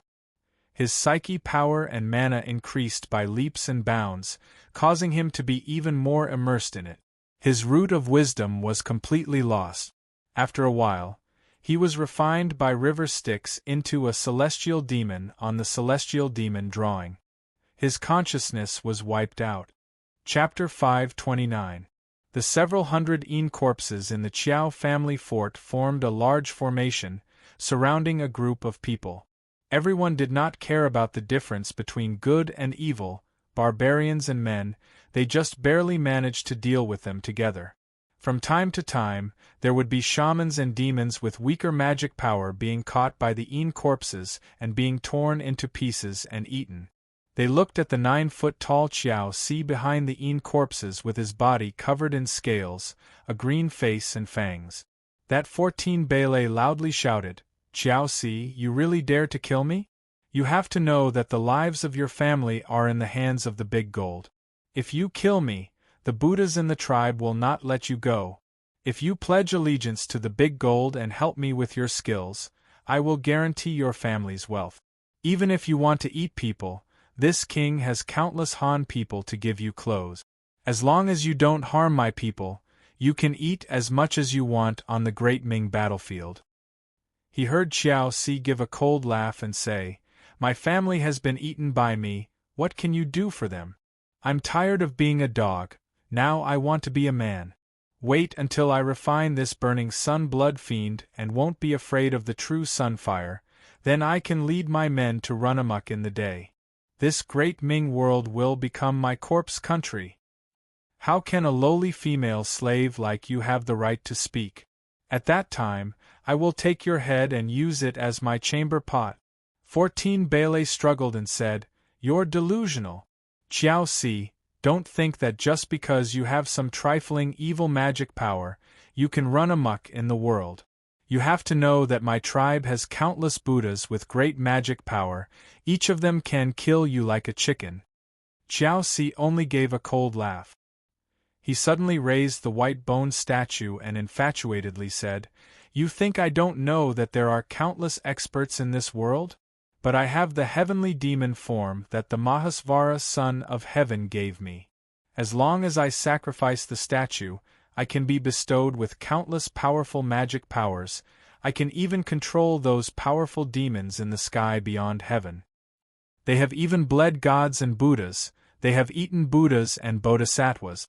As long as I turn this world into a demon domain, I can also become a demon. How can a mere mortal cultivator stop me?" Along with his maniacal laughter, the white bone demon statue's demonic voice rang out. Countless naked goddesses and ferocious heavenly demons, who were in the form of anger, joy, fear, and mercy, surrounded 36 heavenly demons and 72 ferocious demon statues. Above them, there was a vague shadow of endless horror and karma. Even the gods and Buddhas were crying and wailing under his feet. Everyone knew that this was probably the great freedom heavenly demon king. Even though it was just a shadow, they didn't have any thoughts of resisting. Any one of those devil statues could kill over 1 million of them. It was as if just a bit of their aura would be able to crush them into dust. Zhenren Luo cried, "It's a demonic tribulation. Fellow Taoists, this is the true devil tribulation. A tribulation that has never happened in this world." He spat out blood as he calculated, Xiao Si is not trying to scare us. I've desperately calculated for a chance. If we can't get rid of this demon today, the central mainland, and even the Earth realm and the human world will be reduced to hell. Xiao Si laughed wildly, praying for the support of the heavenly demons from all directions. Suddenly, his demonic power increased by 30%, forcing everyone to wish they were dead. Even Wang Ming was frantically shouting for Fate Creation Boy in his sense of perception. Fate Creation Boy. Fate Creation Boy. Fate Creation Boy replied coldly, "Host, what are you doing? Is Xiao Si telling the truth? Are those devil shadows really the great freedom heavenly demon? Is our world really going to encounter a great tribulation? Fate Creation Boy, how can you still be so calm at this time?" Fate Creation Boy sneered, "It's just a demonic tribulation of a boundless world. I've seen all kinds of big scenes when I was following the Lord of Apocalypse. So what if it's the great freedom heavenly demon? He destroys countless worlds every day. It's just a normal thing. Is it worth my concern? Just cultivate honestly. By the time the heavenly demon descends, you'll have already ascended. Why should you care about this?" Wang Ming muttered, "This is my hometown, the world I was born in. How can I not care about it?" "Then just wait and see. There are countless people behind this world. The great freedom heavenly demon will not succeed." Fate Creation Boy only said this and did not answer Wang Ming's question. As a red light slowly seeped down from the sky, Xiao Si swallowed it in big mouthfuls. His demonic body gradually grew countless black scales, and the bone spurs on his head slowly turned into horns. He began to transform like the demons in the devil shadows. The evil corpses also transformed their bodies one by one, giving birth to countless ferocious faces. A corpse army of servants slowly approached the demonic army. Everyone was scared out of their wits at this moment. They all knew that once Xiao Si completed his transformation and cultivated into a day-traversing devil corpse, everyone present would die. The yellow-clothed youth cried, "I don't want to die. I don't want to be eaten by the devil corpse." He no longer cared about what was in front of him. He crushed a talisman, turned into a yellow light, and fled. In just a moment, he was caught by the giant devil shadow formed by corpse chi in the air. It crushed him into countless pieces of flesh and blood that rained down. Everyone was even more terrified. Suddenly, countless halberds appeared in the hands of the evil corpses. They were all formed by demonic chi. They whistled and hooked towards the crowd. A few heretical people could not dodge in time and were hooked by the long halberd. River Styx, Wang Ming, and Taoist Luo controlled their flying swords and protected Taoist Luo's granddaughter. The barbarian monk and the most powerful heretical person protected 14th Beilei. Taoist Luo said sadly, "God, it's fine if I die. Why did my granddaughter get caught?" He was filled with guilt and could not speak. He angrily cried into the sky, "Luo, Luo, grandfather should not have brought you here." The girl's eyes were filled with tears and she sobbed, "Luo, don't blame grandfather. I was the one who insisted on coming here." Taoist Luo turned to Wang Ming and said, "Taoist friend, I stopped you just now and refused to give you face. Now that you have forgiven me and come to help my granddaughter, it is a great kindness. Today, I still want to ask you for a favor." "Sir, please speak." Wang Ming took the time to comfort him in the midst of his anxiety. "Taoist friend, please take my granddaughter and escape. I am willing to risk my life to create an opportunity for you. With my Yin spirit cultivation, I will use my lifespan to turn my flesh and blood into divine lightning. It should be enough to open a gap. When the demon transforms, the demonic formation that covers the entire castle will be slowed down. At that time, I will open a path for you and you can take her away." Wang Ming nodded, "I will not disappoint you." Just as the two sides reached an agreement, Xiao Si had already swallowed the red energy. Suddenly, his body swelled up and his eyes turned red. The moment that Taoist Luo had been waiting for was about to appear. Everyone was desperately accumulating energy. At this moment, Qiao Si suddenly laughed. "You are waiting for me to transform? Unfortunately, I have already completed my transformation. Haha. How can you mortals imagine the power of sky demon magic?" Chapter 530. The 14 Bele's heart was pierced through. He should have died 10 times out of 10 times, but in this 7 baleful Een corpse formation, besides the 7 kinds of baleful energy, the corpse energy was the most abundant. This Jin Kingdom Prince's chest was pierced by the halberd made of demon energy, and large amounts of corpse energy entered his chest, corroding his heart. It seemed to be a coincidence that the Een corpse holding the halberd did not pull out the halberd, but just happened to pause for a few breaths. When the morale turned into white hair and wrapped around the 14 Bele's body, he pulled out the halberd and threw his corpse to the side. Seeing the 14 Bele's ashen face and the unwilling spiritual sense that remained on the corpse, River Styx nodded slightly. He secretly controlled the 7 baleful Een corpse formation to pour the baleful energy and corpse energy into his body, slowly cleansing his body. Even his soul that had left his body was invaded by the heavenly demon clone that descended from the demon god diagram, silently merging with it. At this time, Qiao Si's face became even redder, the red hair on his body was like a raging fire, his height increased by a large amount. On his spine, 13 bone spikes pierced through his skin, sticking to his back.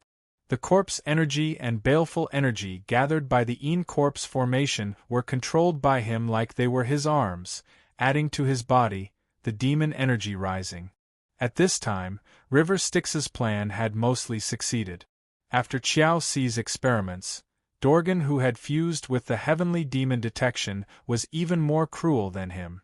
Not only would his intelligence not decrease after being refined into a demon corpse, but because he fused with the heavenly demon, he would become even more vicious and cunning. The heavenly demon clone in the 9 heavens 10 earths formless demon god diagram was hundreds of millions, infecting most of the central plains, the billions of people in the Great Ming dynasty, and the surrounding small countries. The hearts of these treacherous people were sensed by the heavenly demon day and night.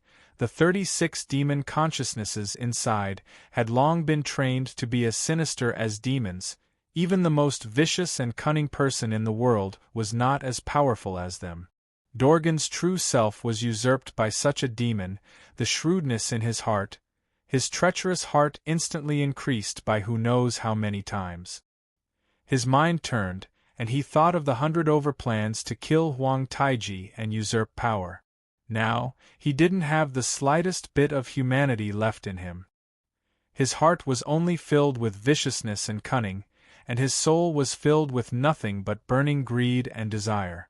The best part of human nature had already died along with the human body when the heavenly demon possession. Now he was the demon corpse King Dorgan, from body to soul, had completely become a demon. Mingi refined Dorgan's body several times with Dharma power from the Blood River. After making sure that the refinement was successful, he withdrew his Dharma power and let Dorgan act according to the nature of the skyscraping devil. As for Qiao Si, it was no longer important what would happen to him. Slightly activating the Fate Creation Boy in Wang Ming's ocean of consciousness, Wang Ming suddenly felt an inexplicable Dharma power. With a wave of his hand there was a brilliant golden glow. He had no time to be surprised. He turned the crane feather sword into a sword beam and wrapped it around Jinren Luo and the others. Just as he was about to bring Mingi along, he saw Mingi smile and break free from the sword beam. He strolled into the Een corpse formation. He had no time to be surprised. He turned into a conveyance light with all his strength, broke through the Qiao castle, and flew hundreds of miles away. While the Netherworld River was helping them to escape, the devil corpse Dorgan had already locked on to kill them. He slightly restrained his corpse energy, and with the innate magical power of the devil corpse king, he manipulated the evil corpse to fly his body to the vicinity of the brutal monk and the evil Taoist. The heavenly demon spirit had long known that his biggest enemy was not the corpse demon Xiao Si, nor the mysterious Taoist River Styx, but the brutal monk and the demon Taoist, who had witnessed him being severely injured. The identity of Dorgan was something he had to protect with his life. Therefore, the only two people who could expose him were Dorgan's biggest enemies. The brutal monk had already planned to retreat. However, he was afraid that he would not be able to explain himself after he lost Dorgan. When he saw Dorgan's corpse falling from the sky, he subconsciously took it back with his Dharma power. At this moment, only these three people were left among the unorthodox practitioners who followed Dorgan. Before the barbarian monk could see Dorgan's body clearly, he was attacked by a big hand that was as hard as black iron, which was right next to his body. The fingernails were as sharp as blades, piercing straight into his heart. Then, the surging corpse chi gushed in. Dorgan forced out 2 drops of corpse blood from his fingertips and poisoned the barbarian monk to death in an instant. The barbarian monk, who had just turned into a zombie, staggered backward with his body. When he was close to the demon Taoist, the brutal monk's zombie threw his corpse to the demon Taoist under Dorgan's control. In desperation, the demon Taoist only had time to shout, "Why did you throw it to me?" However, out of instinct, he still reached out to catch it. At this moment, Dorgan's iron-like claws suddenly pierced through his chest. It was risky to play such a trick at this time, so Dorgan directly jumped up and poured corpse chi into his 10 fingers. He used his palm like a knife and stabbed straight at the last person. The man was surrounded by corpses from the outside and Dorgan from the inside. After a few rounds, he was hit by Dorgan's claws and fell into the group of corpses, where he was eaten. River Styx watched as he rose and fell, and saw that he had killed 3 people. He could not help but secretly nod and think, "This is a good person." Then, the great responsibility of destroying the Jianu clan will be yours. Since he had confirmed that Dorgan had such a good aptitude, it was useless to keep Xiao Si as a test subject. He flew into the air and said to Xiao Si, "Xiao Si, do you still recognize me?" As he said this, he dispersed the heavenly demon's divine sense. The demon corpse that Xiao Si had turned into suddenly came back to his senses. He looked at River Styx and roared, "It's you." His voice contained 120% disbelief, 80% bone-deep hatred, 90% deep fear, and 50% unforgettable memory. It was as if the moment he saw River Styx, the tyranny in his heart increased by 10 times. The reason that had been blinded by the heavenly demon suddenly returned to him. The demonic nature of his body faded away, revealing all kinds of human nature. Looking around, the Qiao family fortress was stained with blood, and most of it was in ruins. His lovely wife, filial son, brothers, parents, and even the family business, the great ambition in his heart, and the dream of reviving the family had all been turned into white bones and ashes in his hands. Looking at himself, his body was covered with scales and horns, and his face was ferocious. Although he had a lot of power, he did not look like a human or a ghost. Thinking back to the past, Xiao Si still did not understand. He immediately flew into a rage, and his eyes almost popped out of their socket. He roared with endless hatred and resentment, "You harmed me! You harmed me!" A demonic fire of resentment burned in his soul. Even the iron of the 9 regions would find it difficult to cast this great hatred. 2 drops of blood flowed down from the corners of his cracked eyes.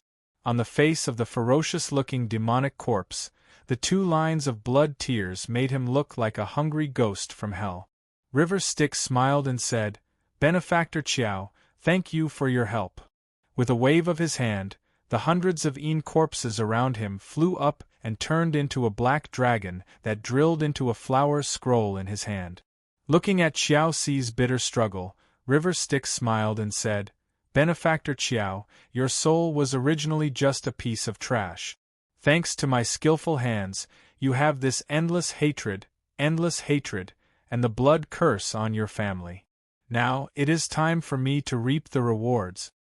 I will not let you go even if I become a ghost, Xiao Si said through gritted teeth. However, he could not even move, much less resist River Styx. River Styx shook his head slightly. Mr. Qiao, you will not even have the chance to become a ghost. Once you enter my demon diagram, you will never be reincarnated. Xiao Si roared into the sky. His resentment actually broke free for a moment. Seeing River Styx's confident smile, Xiao Si only had time to do the only thing that he thought could harm River Styx. He gathered all the power he could control and turned it into a long attack. It broke the white bone statue beside him into pieces. After that attack, he could no longer control himself and fell into the demon god diagram in River Styx's hand. One of the pieces of the white bone statue hit the demonic corpse Dorgan, who was pretending to be dead. It dived into his skull. River Styx did not seem to care about the white bone statue. He only picked up a few of the bigger pieces and floated away. One could faintly hear him reciting a strange tune as he left. I planted a seed, and it has finally borne fruit. Today is a great day. Chapter 531. With the help of Fate Creation Boy's Dharma power, Wang Ming successfully flew away. A long rainbow was extremely fast. In a flash, it had traveled 100 miles. When it reached a place far away from Xiao Si, the conveyance light landed, revealing a few frightened people. Taoist Luo had thought that he would definitely die, but he did not expect this to happen so quickly. He was still in a daze. When the cold wind blew, he woke up with a jolt. When he saw Wang Ming, he bowed and said, "Junior Taoist Luo, thank you for saving my life." Wang Ming knew that he had misunderstood and could not help but smile bitterly. "You must be joking. If I really had such Dharma power, I would not have allowed Xiao Si to be so arrogant. This conveyance light is just a talisman given by my master. If Xiao Si comes again, I can only wait for death." The existence of Fate Creation Boy was Wang Ming's top secret. He knew that if he revealed it, cultivators who were thousands of times stronger than Xiao Si would come after him. Therefore, he fabricated a non-existent master to cover up this matter. It was not wrong to say that Fate Creation Boy was half a master to him. Now that he had calmed down, Wang Ming had the time to question Fate Creation Boy in his sea of consciousness. "Boy, you have always ignored these things. Even when I was in a life-threatening situation, you would not easily help me. Why is it different this time? Xiao Si should not be a threat to you, but why does that person want to make things difficult for us?" Fate Creation Boy shook his head and said, "Not only will he not make things difficult for you, I think he admires you very much. Xiao Si is just a puppet. I'm afraid that his fate will be terrible. You guys are not in danger. I'm afraid that he will give you benefits to train you." Wang Ming was even more confused and asked, "If so, why did you break the rules and help him?" Fate Creation Boy sneered, "Do you think it is so easy to take advantage of that old demon? Think about it carefully. When Xiao Si was still alive, did he also admire him? You were hit by Xiao Si's corpse gas 12 times in a row, and now your internal organs are about to be melted. If that old demon gives you something that can cure your internal injuries and improve your Dharma power, do you want it or not?" Wang Ming was speechless. He heard Fate Creation Boy say, "If you want the benefits, you can learn from Xiao Si's fate. If you don't want the benefits, do you think you can simply push away the will of such a devil? That was the most dangerous moment of your cultivation. If you die in a fight, I can protect you until your reincarnation. But if you die in the devil's hands, you won't even have the chance to reincarnate." Only then did Jinren Luo Creation, Master Luo Jinren calm. He felt that something was wrong. He was confused. When he looked at Wang Ming's eyes, he was a little conflicted, as if he had something to say in his mouth. Everyone knew what he was thinking and was secretly amused. Lady Luo pulled Spiritual Master Luo and said, "Grandfather, it's not that Senior Wang didn't bring him along, but he broke free from the conveyance light and escaped into the formation." Master Luo was greatly surprised. "What about that fellow Taoist?" Wang Ming sighed and explained, Taoist Master Luo, I'm afraid that the fellow cultivator you mentioned is the real demonic master. He can turn the clouds and rain with one hand. Xiao Si and I are old enemies. I knew that he went around asking for protection to get rid of me, but he was just a mortal before this month. How could he be as terrifying as he is now? I'm afraid he met an expert and received advice. Someone planted a demonic seed in him, allowing him to cultivate the copper-armored devil corpse body. With 500 soldiers under his command, just how powerful is this group of demons? That person only planted a demonic seed, and he was able to harvest this group of corpse soldiers. Even Xiao Si himself was refined into a powerful fiend god. This kind of method is worthy of being called a majestic fiend god. Zhenren Luo's face turned pale when he heard this. He trembled slightly and said, What a devil, what a good trick. From the looks of it, he was very afraid. He pulled his granddaughter and left in a hurry. What happened today would probably become his heart demon for the rest of his life. River Styx naturally did not know that he had become someone's heart demon and had cut off his path of cultivation. Even if he knew, he would not care. Now that he had 2 sky demons in his hands, it was like a poisonous goo planted in the depths of Ho Jin's luck. When the sky demon was completely transformed and the goo hatched, the tens of millions of Jian Nu's population would be burned to ashes. An incarnation of the sky demon Evil Buddha used the power of the sky demon to bewitch people and spread superstitious thoughts. A demon corpse king was extremely ambitious. He was planning to refine all of his troops into devil corpses and then expand to the soldiers under the bell banner. He wanted to use the power of the 8 flags devil corpses to change the world and build a country of demon corpses to control people with corpses. He released Xiao Si himself.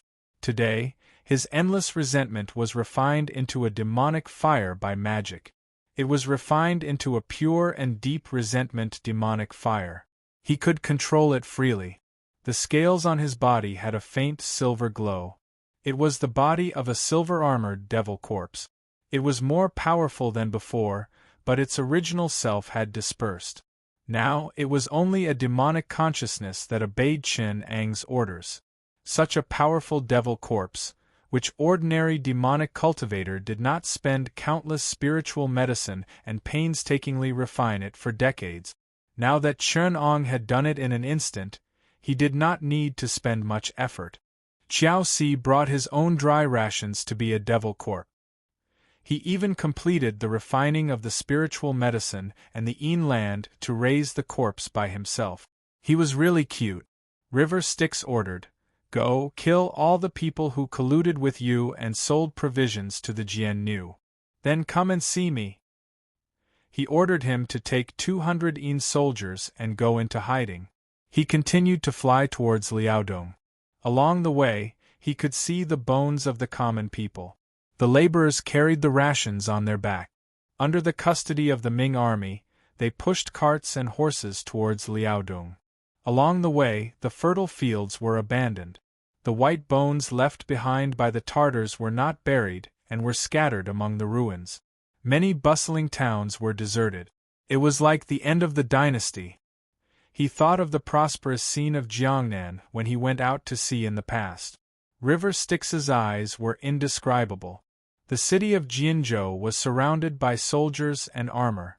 Other than the merchants who came and went, the security was very strict. This place was adjacent to the front line and the military ruled over the people. Hence, the security was rather strict. However, there were still streets, restaurants, and places where merchants gathered. Moreover, the people who came and went had bright eyes and their temples were bulging. It was obvious that they had extraordinary martial arts skills.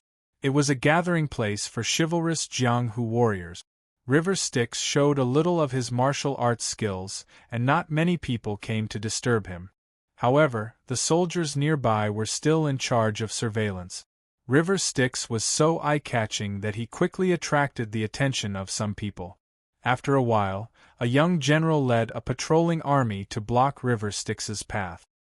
He bowed to River Styx and said, Taoist priest, my general invites you.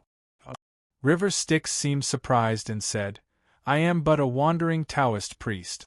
Why does the general invite me? Chapter 532. River Styx heard this and was slightly stunned. He smiled and said, The Guan Ning Iron Cavalry is indeed extraordinary. May I know who your esteemed general is?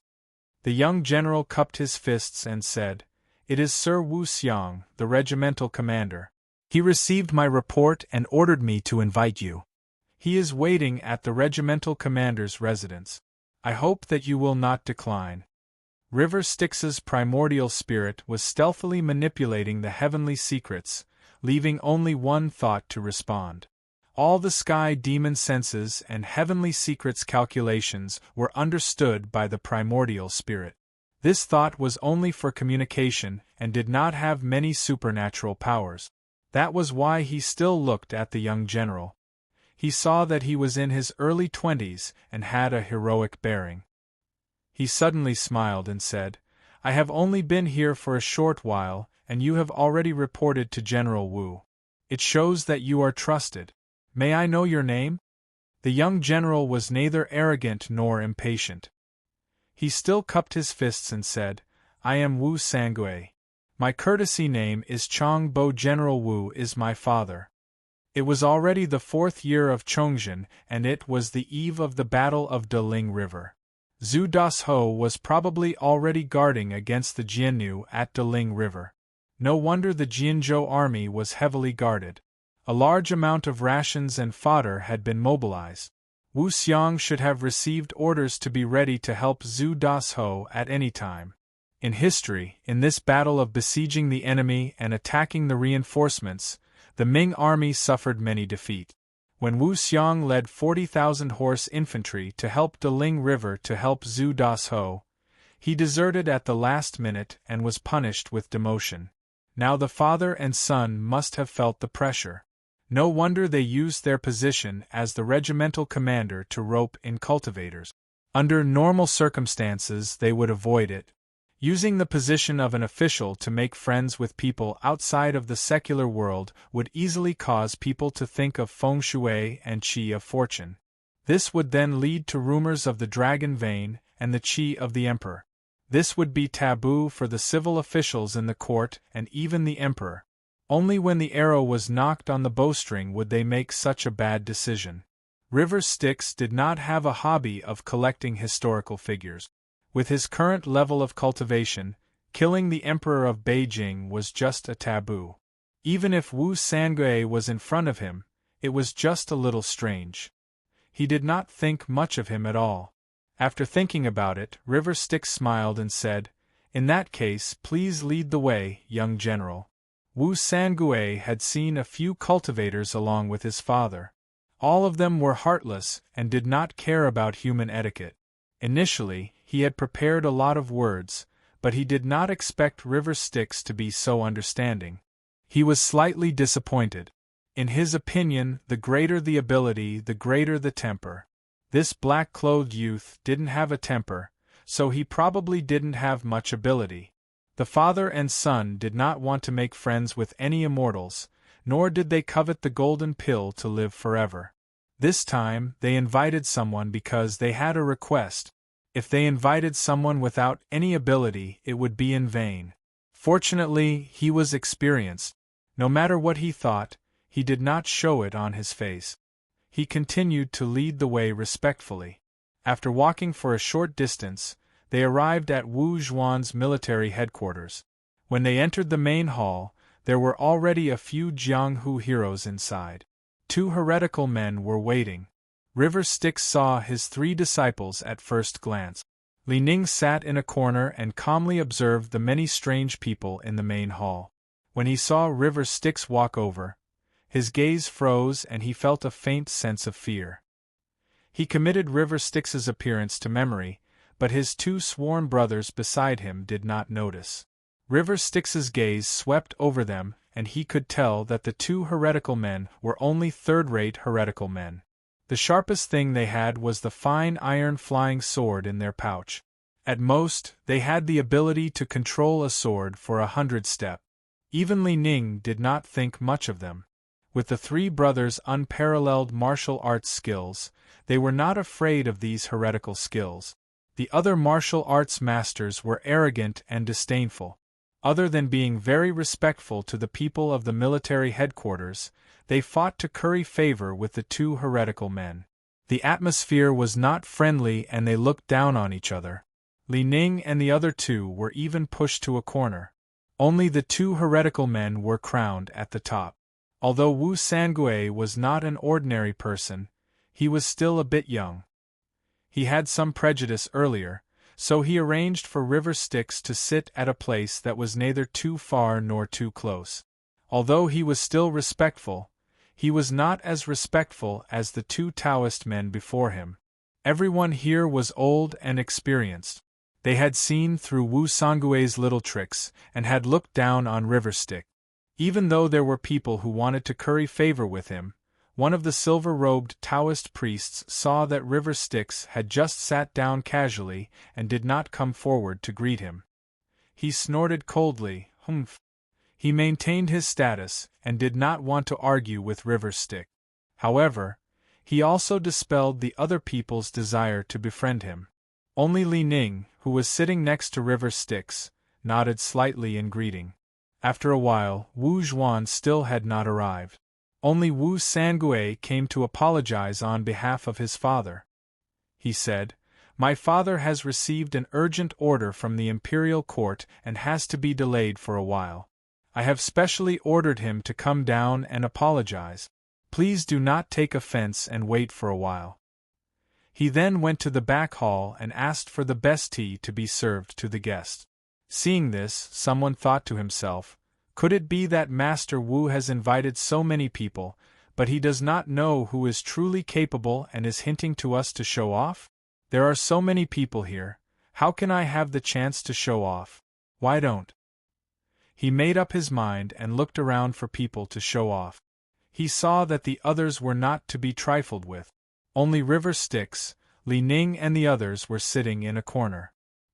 He glanced at River Styx and immediately turned his gaze away. He felt that it was best not to provoke those mutants. He then looked at Li Ning and the other two. Li Ning and the other two were known as the three heroes of Qilu and Lu, and were quite famous in Jianghu. But here, he was the only one who knew them well. That person was confident that his martial arts were far superior to Li Ning and the others. If the others were not experts of the same generation as him, then they were unknown and unfathomable. Such people were the most likely to cause trouble. It was better for someone like Li Ning, who had some reputation and knew his background, to show off his power. He immediately slammed the table and laughed coldly. "I heard that some of the younger generation, with only a little bit of skill, were called the three heroes. How can such people, who deceive the world, be worthy of sitting with me?" Hearing this, Li Ning, who was the oldest, was able to keep his composure. The youngest, Zhou Chun, could not hold it in any longer. He laughed and said, "May I know who is speaking? Have we brothers offended you in any way?" When the old man heard his brother mocking him for being unknown, he immediately took the opportunity to explode.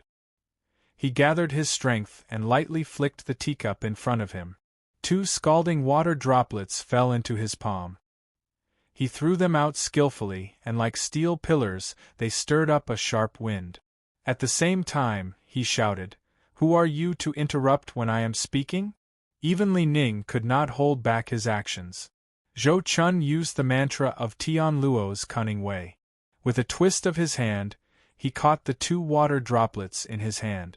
The strange qi of Tian Luo's cunning way circulated in his hand, and 2 spiraling yin and yang qi were injected into the water droplet.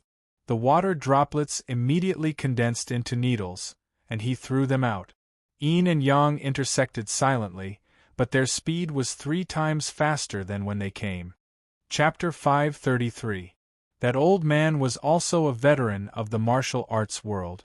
He had a nickname called the Iron Elder, which meant that this old man's hidden weapons were swift and fierce.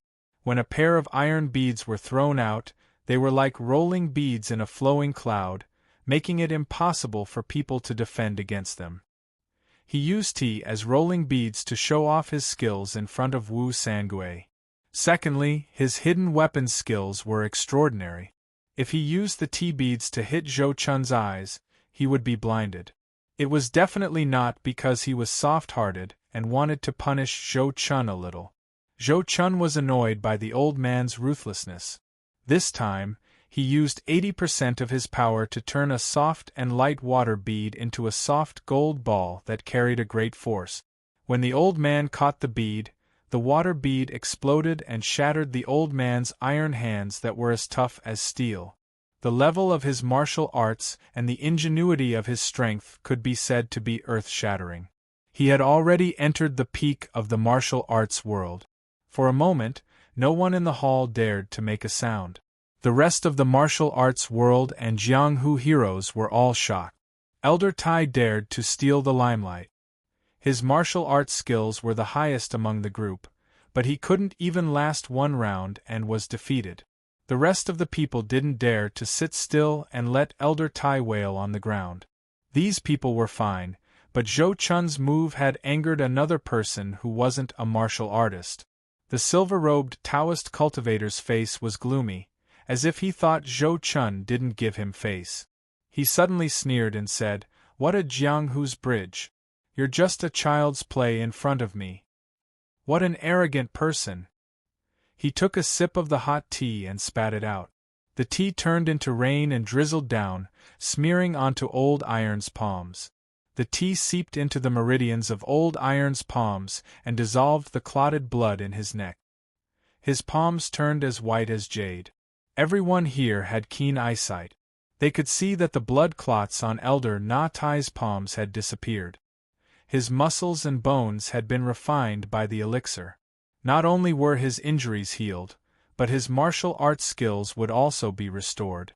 If this old man's bones were a bit stronger, he would be able to use this opportunity to advance to the next level. Such a godly technique was enough to stun everyone. Their eyes even turned red as they thought to themselves, "What is a godly technique? This is a godly technique." Elder Tai looked at his palm that was enveloped by the cool air and was so moved that tears streamed down his face. He was also a tactful person and knew that this was a one-in-a-million opportunity. He suddenly knelt down and kowtowed to the silver-robed Taoist, saying, "This old servant has received the help of Taoist Master Taoist. You have practically saved my life. This lowly body of mine has no way to repay you, so I am willing to become a slave under Taoist Master Taoist." This action greatly exceeded everyone's expectations. Someone whispered, "What a cunning old man! If he really managed to snatch away such a good opportunity, then what would a little bit of face count for? That old man would use this opportunity to curry favor with an expert, and his future achievements would probably be limitless. To have such an opportunity, it's really..." His tone was filled with jealousy that could not be concealed. Another person chimed in, "That's right. He really got off lightly." He secretly glanced at Li Ning and the other two and said in an even lower voice, "Look at the three heroes of Qilu. Their martial arts are top-notch, so what? With this opportunity, this Elder Tai has the hope of becoming an immortal in the future. I'm just afraid that when he returns to the mortal world after 180 years, the three heroes of Qilu would have already died so much that even their bones would have melted. Look at how he offended the Taoist Master Taoist. I'm afraid that he won't have a good life in the future. It's not too late to beg for forgiveness now." Another person whispered. In the blink of an eye, the situation had changed. Elder Tai, who had originally humiliated himself, had suddenly become rich. The three heroes of Qilu, who were originally shocked, seemed to have no future. The silver-robed Taoist's face revealed an arrogant expression of having great power and the ability to control life and death. It was obvious that he was extremely pleased with himself. Even a blind person could see that he looked at everyone else as if they were ants. However, no matter what these people of the martial arts world thought, they all had a fawning expression on their faces. This made the Taoist Master Taoist seem to be even more superior. River Styx watched coldly from the side. He had seen the inside story of the Taoist Master Taoist's spell. It was not a powerful technique, but he had used an illusion spell to fool the mortals here. When he was drinking tea, he had stuffed a blood circulation pill into his mouth and then cast a sweet rain incantation. With Chen Eng's mana, the sweet rain incantation was enough to revive the dead and reverse yin and yang. It was a supreme supernatural power, but the Taoist master could not even summon a drop of the sweet rain incantation. He had to use tea as an excuse. The sweet rain incantation only had the effect of turning tea into water. It was clear that not only was his supernatural power ordinary, his mana was also very heterogeneous. In order to show off his power, he had probably used the sweet rain incantation as his trump card. However, it was not a loss to gain a servant who was highly skilled in martial arts. 70 to 80% of the people at the table were trying to please the Taoist master. People like River Styx, the 3 gallants of Qi, and Lu were particularly eye-catching.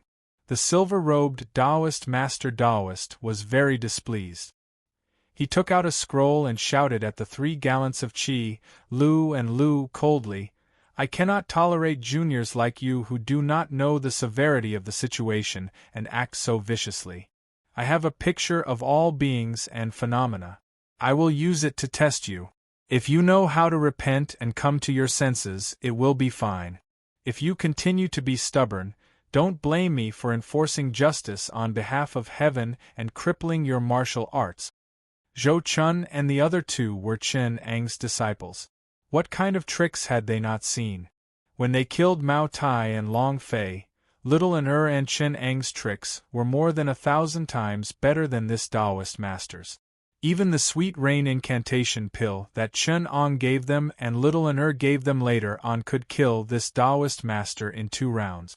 Where did he get his arrogance from? When River Styx heard this, he thought to himself, "Does an ant like you have the right to teach my disciple a lesson?" Fortunately, River Styx had always been magnanimous. He would never fuss over such a small matter.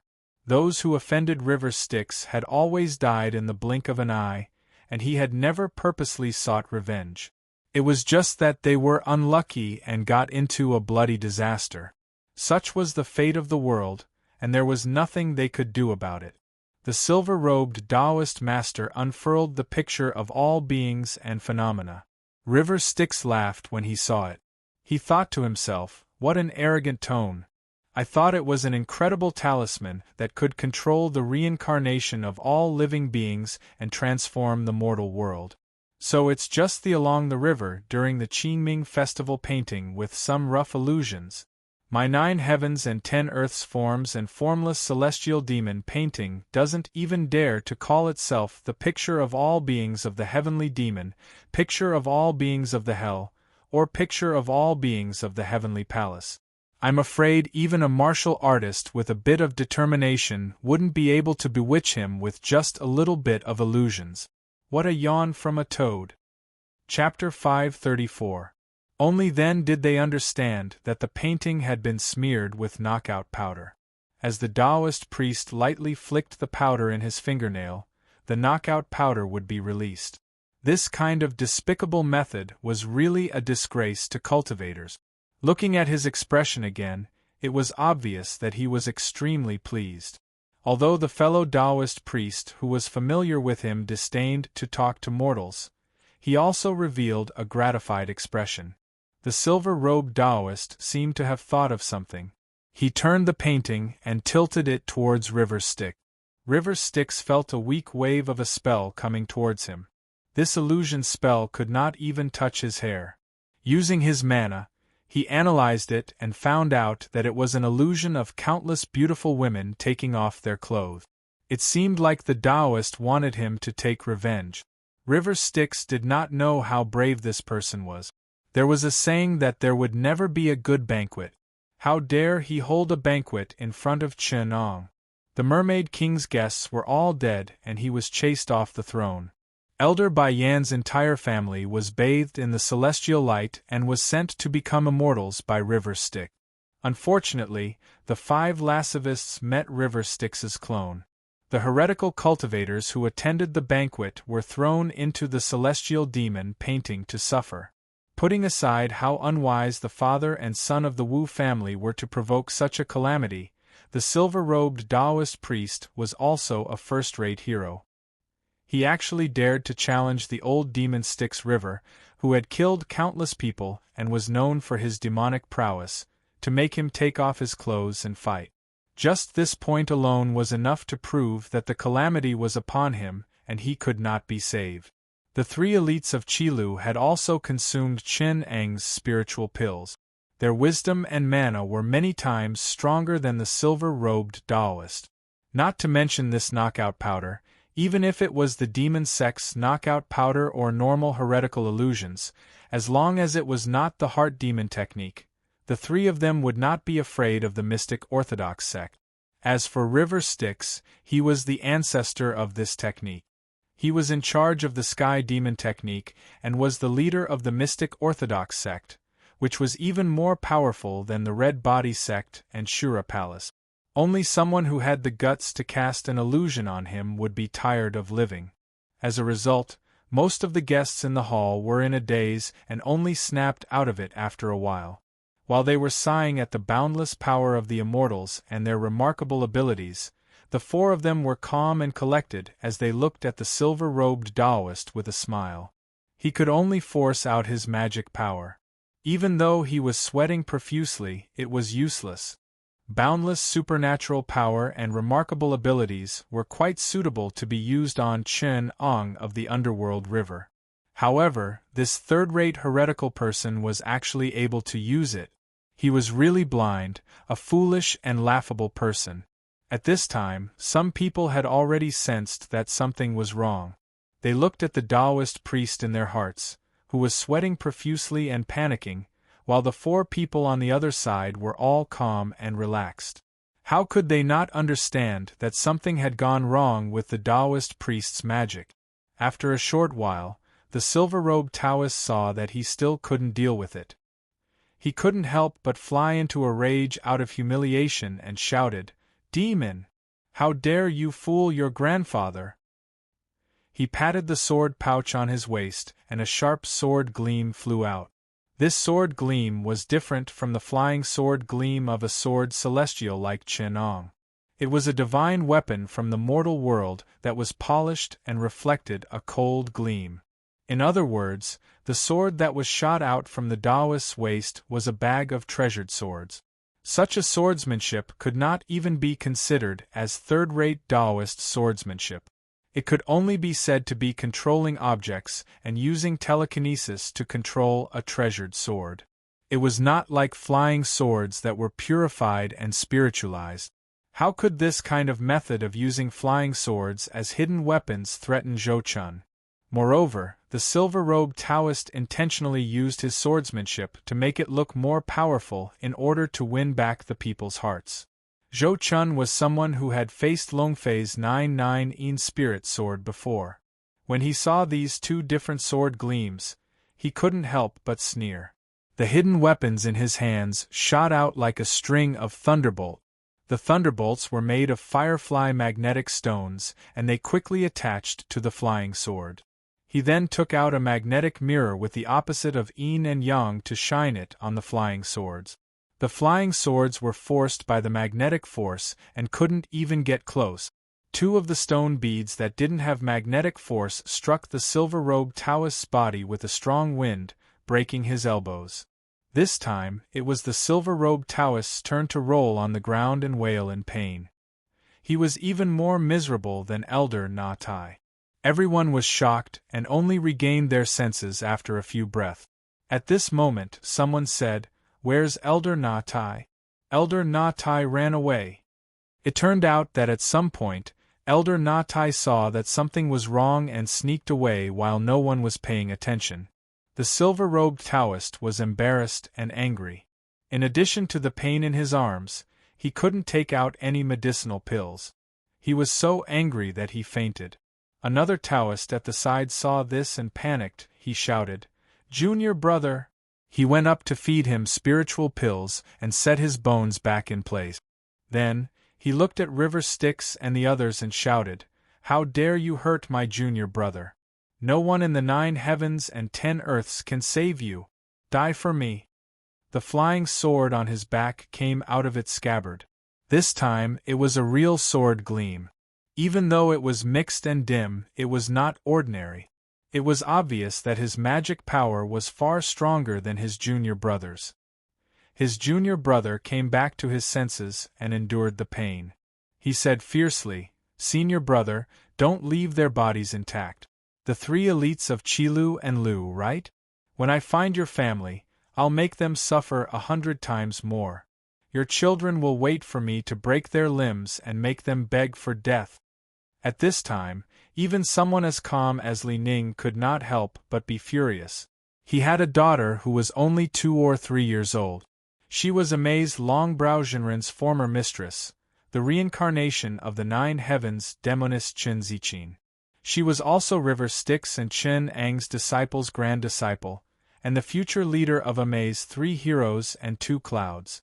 With a single sentence, this person had offended the 2 strongest powers in this realm. He was even more tyrannical than those devils from West Kunlun. He was ignorant and fearless to the extreme. River Styx almost laughed when he heard this. He took out a scroll from his sleeve and placed it in front of them again. He slowly unfolded it and said, "You showed me the nature picture of all beings. It's impolite not to reciprocate. Why don't you take a look at my nature picture of hell? Evaluate me." How could the 2 unorthodox disciples listen to these words? They were bent on killing the 3 heroes of Qilu. They only hated that they did not die too early and that they would be tortured. However, as River Styx's celestial demon picture slowly unfolded, the 2 of them suddenly fell into a world of countless celestial demons. They fell into the 9 heavens and 10 earths, falling into the 10 hells. In the eyes of the bystanders, they were stunned for a moment. Then, their essence chi slowly dissipated. Their flesh and blood fell off their bodies, turning them into dried corpses and white bones. Slowly, even the white bones melted away. In the outside world, it was only a moment. In the celestial demon picture, they had been tortured for countless years and their souls had become crazy. A Taoist body had used up all its essence chi and withered into mud. At this time, the crowd realized that there was such a terrifying person in the hall. They were all inexplicably terrified. River Styx slowly kept the celestial demon picture and looked at the 3 heroes of Qilu. He sighed and said, "Back then, your master and I were old acquaintances. We talked about Taoism and it was a kind of friendship. In this way, you are all my martial nephews." The 3 heroes of Qilu did not know that they had such a powerful backer. The eldest, Li Ning, looked at the 2 brothers and cupped his fists. He asked, "Greetings, Uncle Master. May I know your name? What kind of relationship do you have with my master? The 3 of us are only the master's disciples in name. Please inform the master." River Styx smiled and said, "Well said, well said. My Taoist name is River Styx. Among the immortals of the 4 seas, I'm known as Patriarch River Styx. Your master, Chen Ang, is an overseas itinerant immortal. His master inherited the ancient water immortals' orthodoxy. He is now the master of the 4 seas and the leader of the overseas immortals. When he first opened his abode in the South Sea, I was the incarnation of the heavenly demon. He was the pillar of the righteous path. I wanted to massacre the South Sea and suppress the Tao with the devil. He wanted to open the calamity of the 4 seas and control the sea eye of the 4 poles. At this point, the 3 heroes of Qilu felt that something was not right. As expected, River Styx continued, "After that, my demonic body was filled in the sea eye. I wanted to trick him into letting me out.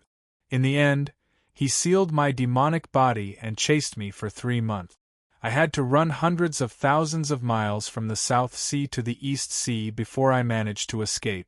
After that, I mastered my demonic arts and fought him to the death in the sea. I killed countless immortals of the four seas, but he was the only one who defeated me. I was chased to Middle-earth. Really, fate is not shallow. At this point, Li Ning could no longer maintain his smile. The three heroes of Qilu were trembling. They cried out in their hearts, "Bitter! Master, if you don't remove the roots when you cut the grass, you're still a disciple." River Styx was in a daze for a while. He then turned back and smiled at the three heroes of Qilu. "I can't believe I still have the chance to meet Brother Chen's three disciples today. I'm really lucky, really lucky." His smile was exceptionally kind and benevolent. If one did not know that he was the old demon River Styx who had slaughtered the four seas, they would have thought that he was the uncle master of the three heroes of Qilu and Qilu. "I'm good friends with my three apprentice nephews. If they bully you, it means that they're not giving face to me, the great ancestor River Styx," River Styx said plainly. With just a few words, one could hear the arrogance and recklessness in his word. He had earned his reputation through killing. There was no pretense at all. River Styx glanced at everyone in the hall. They were so scared that they did not even dare to breathe. Chapter 535. Naturally, there were people watching in the hall. When Zhou Chun broke Na Tai's palm bone, someone had already gone to report it. However, Wu Sangue told them not to pay attention to it and secretly wanted to investigate. Now that the two most powerful immortals had been refined into bones, they knew that something big had happened. Even Wu Sangue did not dare to make a decision on his own and went to find Wu Zhuan. Not long after, the great Ming dynasty's Jianzhou Zhuan brought Wu Sangue into the hall. Wu Sangue was fine, as Wu Zhuan was the great Ming dynasty's Zhuan.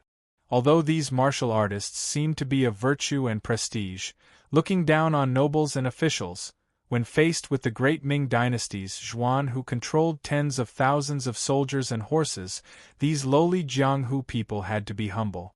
At the end of the day, the martial artists were still not presentable. In the great Ming dynasty, even a proper scholar who took the imperial examinations could look down on them. Of course, these martial artists all had their own families and businesses. Their lives were far more comfortable than those poor scholars. It was just that they did not have any political status. Everyone came forward to pay their respects to the great Ming dynasty's Zhuan. Only River Styx did not move. He sat at the side, as if waiting for Wu Zhuan to come forward and pay his respects. If River Styx really did pay his respects, it would be a joke. Even the two ghosts trapped in the celestial devil diagram would look down on Wu Zhuan. He was merely a great Ming dynasty's Zhuan, a mere mortal who was only 100 years old and had some power.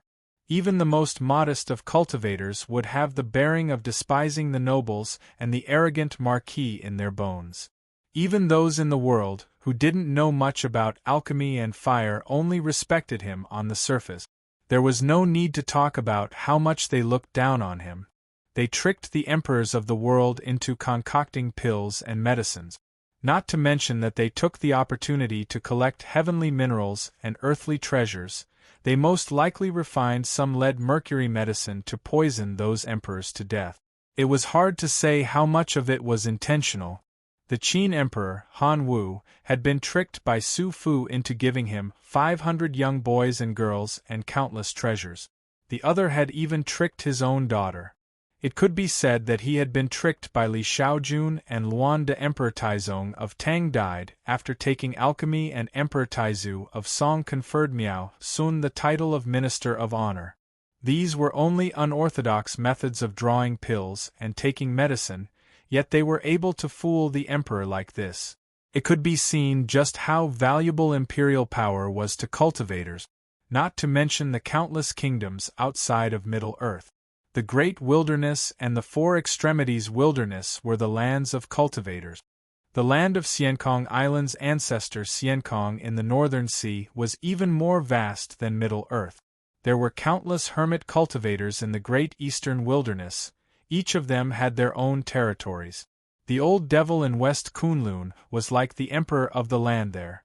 Even River Styx's original self was a figure who commanded the four seas and led the immortals. Although Chen Ong had only recently suppressed the South Sea itinerant immortals, it was not impossible for him to conquer the vast land overseas in the future and become the Four Seas sect master. There were countless sea nations under his command. The territory of Mount Shu was vast. It was a huge planet thousands of times larger than the Earth. The population of the Great Ming Dynasty was only 10 times larger than that of Chen Ang's hometown. The vast land was a paradise for cultivators. In comparison, a mere Great Ming Dynasty's commander-in-chief? Even if the people of Middle-earth perished and China sank, how many people would even bother to look at it? This was the reason why the barbarians could steal the fate of the country and enjoy the country for hundreds of years. Not to mention the universe's 6 freaks and the Greenwood Immortal, who viewed mortals as ants. Even the Ming Dynasty's royalty like Kai Wei Sung and Zhu Yimu felt that their country was not as important as Ascension. Even if Chong Jin grabbed this ancestor's trousers and begged, if it was the Tao, he would probably be scolded. Get lost, don't disturb my ascension. Wu Zhuang seemed to have been a commander-in-chief for too long. He was flattered every day and forgot himself. He actually thought he was someone important. Seeing how disrespectful River Styx was, he frowned and thought to himself, this young Taoist is so rude. Although martial arts are cheap and scholarly, with my status as the commander-in-chief, I have to treat the princes with courtesy. These people who don't belong to the secular world really don't have rules. Only Wu Sangui's mind was slightly clearer. He knew that the person in front of him was a ruthless person who would kill at the slightest provocation and grind bones into ashes. He secretly tugged at the corner of his father's clothes. Wu Zhuang then came back to his senses. He cupped his fists and said, "Everyone here is a pillar of our great Ming dynasty. Please forgive me for not being able to welcome you earlier." He continued, "Now that the northern captives are knocking on the border and the soldiers are surrounding the Deling River Castle, the border is in danger.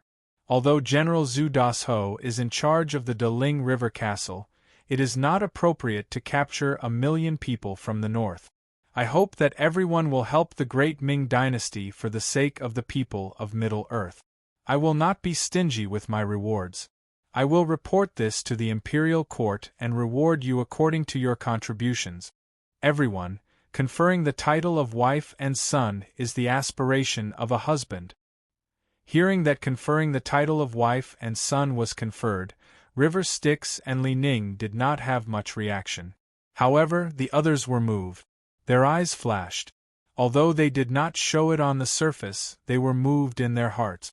Only Li Ning and his brothers were slightly solemn when they saw the words people of Middle-earth. Li Ning only cupped his fists and said, "What does Sir want us for?"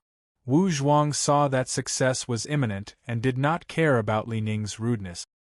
He smiled and said, "Now that Jianzhou has sufficient soldiers and rations, it is not difficult to rush to Deling River Castle's aid. However, that slave Jian is best at besieging and attacking reinforcements, which is why I am slightly worried.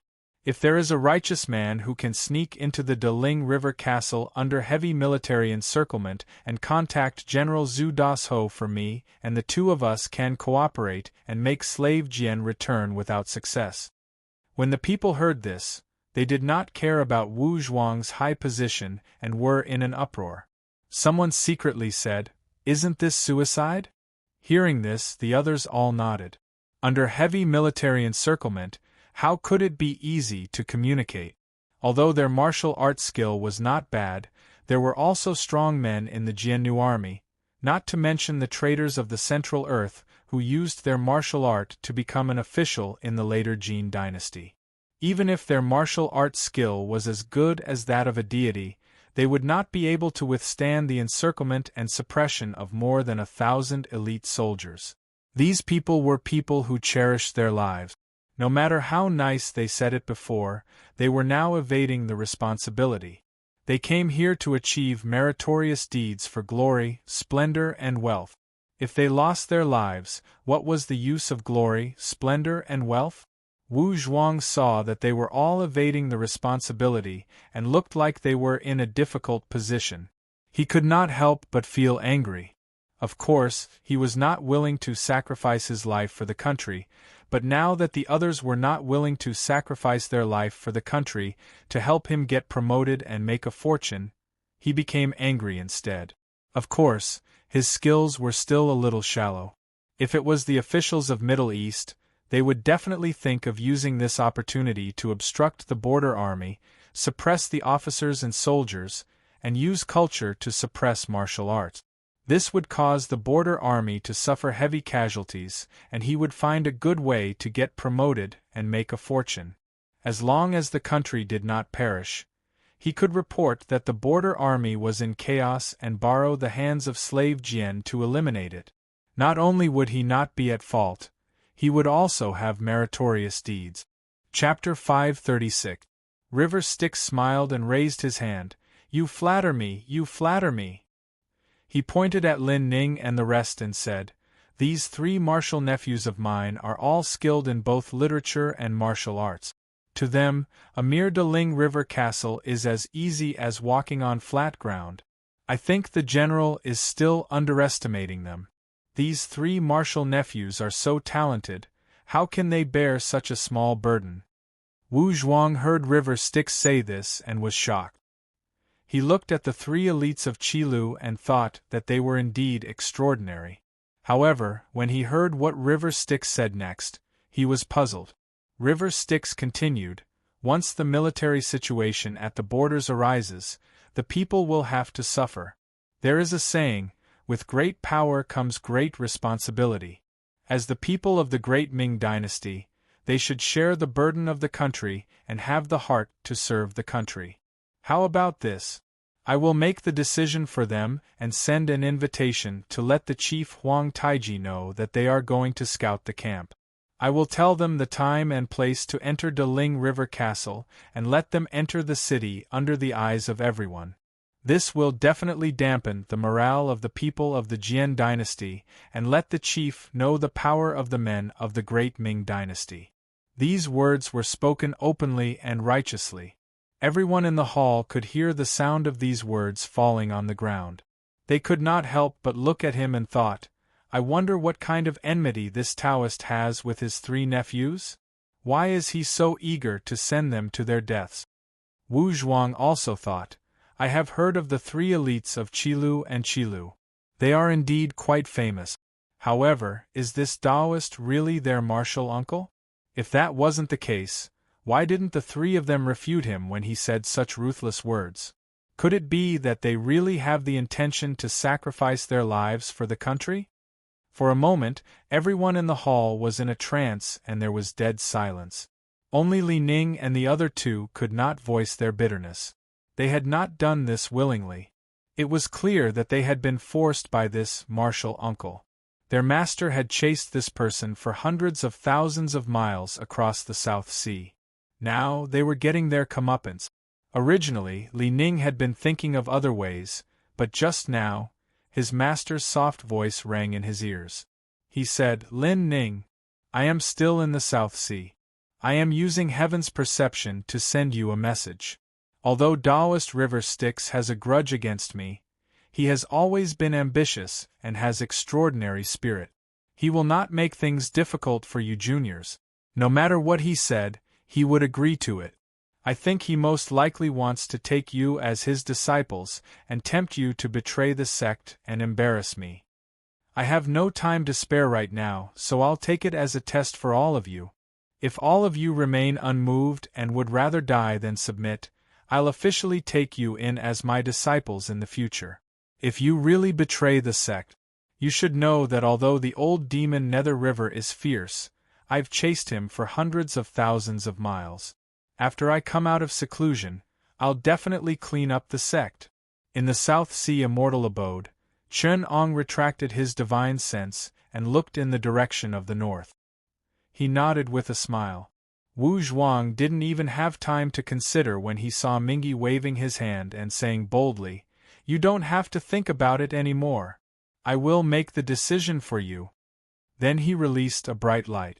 A thunderclap came from Jianzhou City, and a voice echoed for dozens of miles. It could be heard from Jianzhou all the way to Daling River, like rolling thunder. "Chief, barbarian slave Huang Taiji, listen up. I, Wu Zhuan, am the commander of the great Ming army. I see you all as pigs and dogs.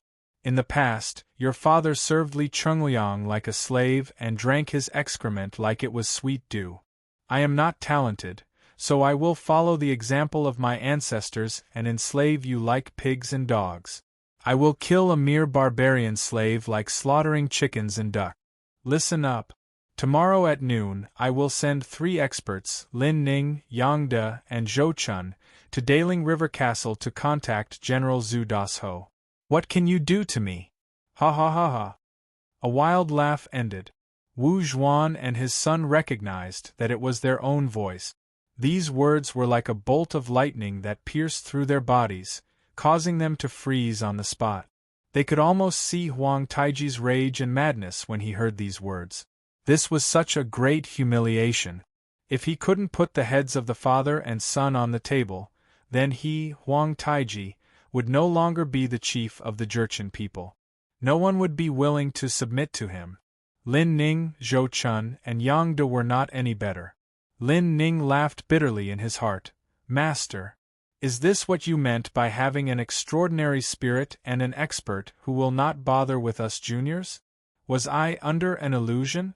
Did that person fabricate Master's voice?"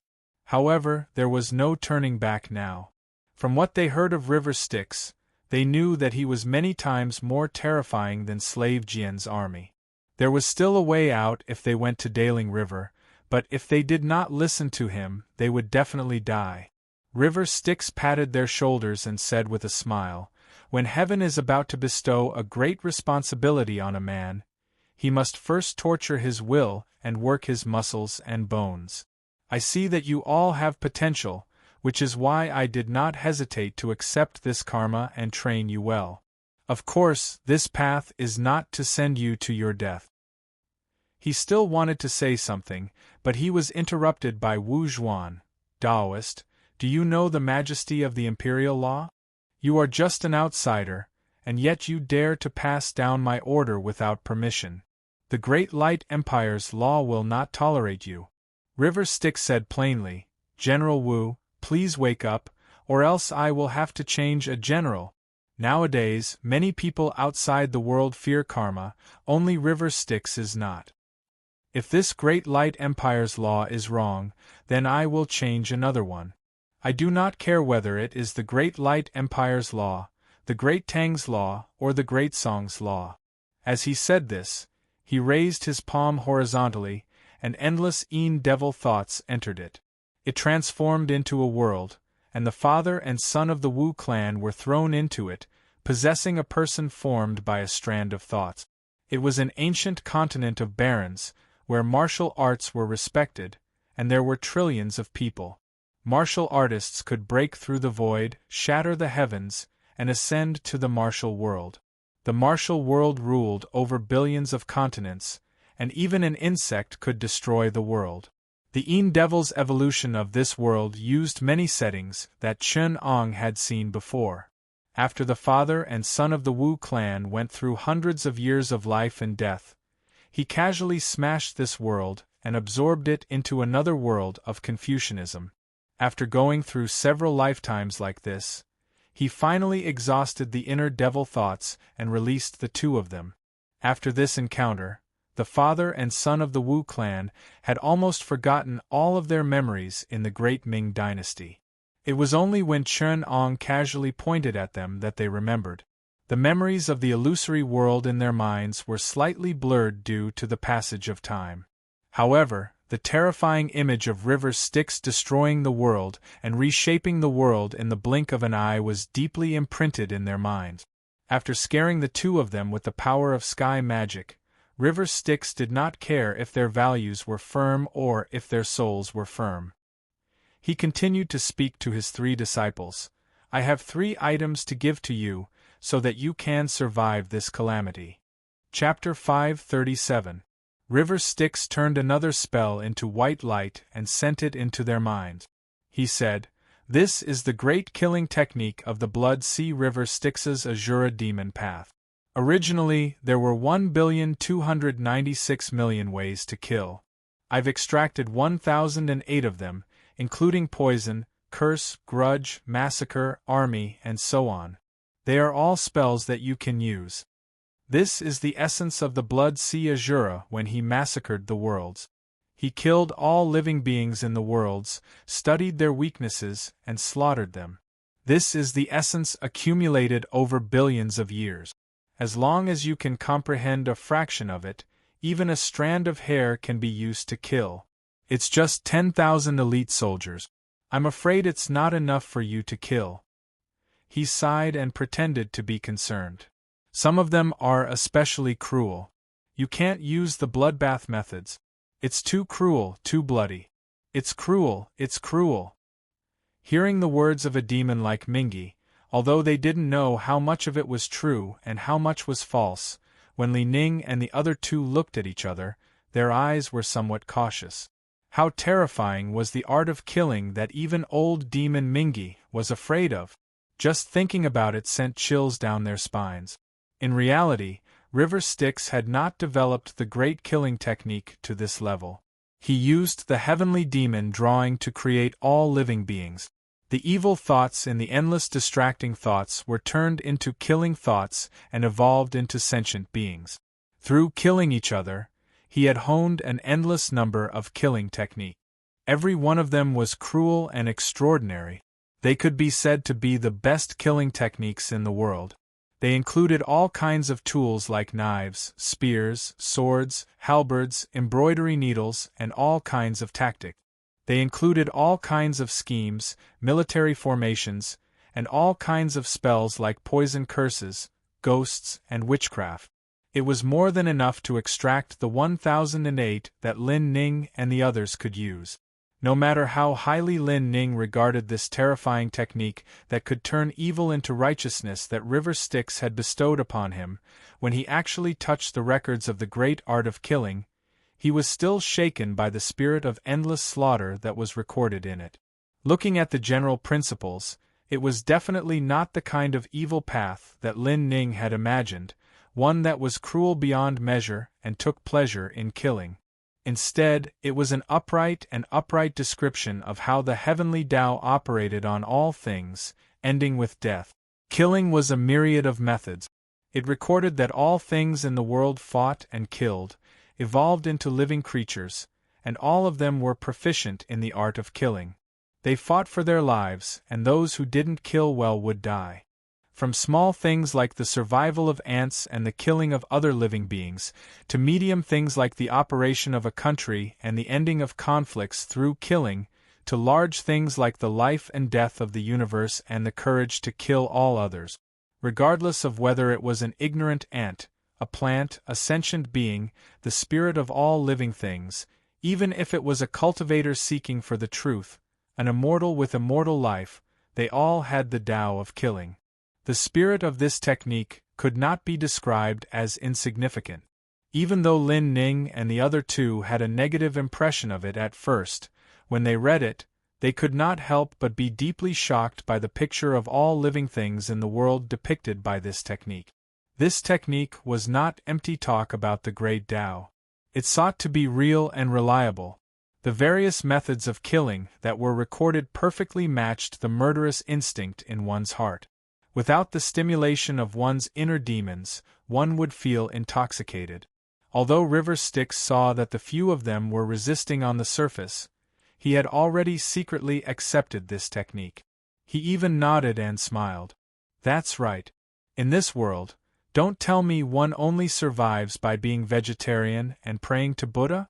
Doesn't it depend on killing other living things, even killing one's own kind, killing everything in order to fight for a place to live? Therefore, my River Styx's Tao of killing runs through the end of the universe.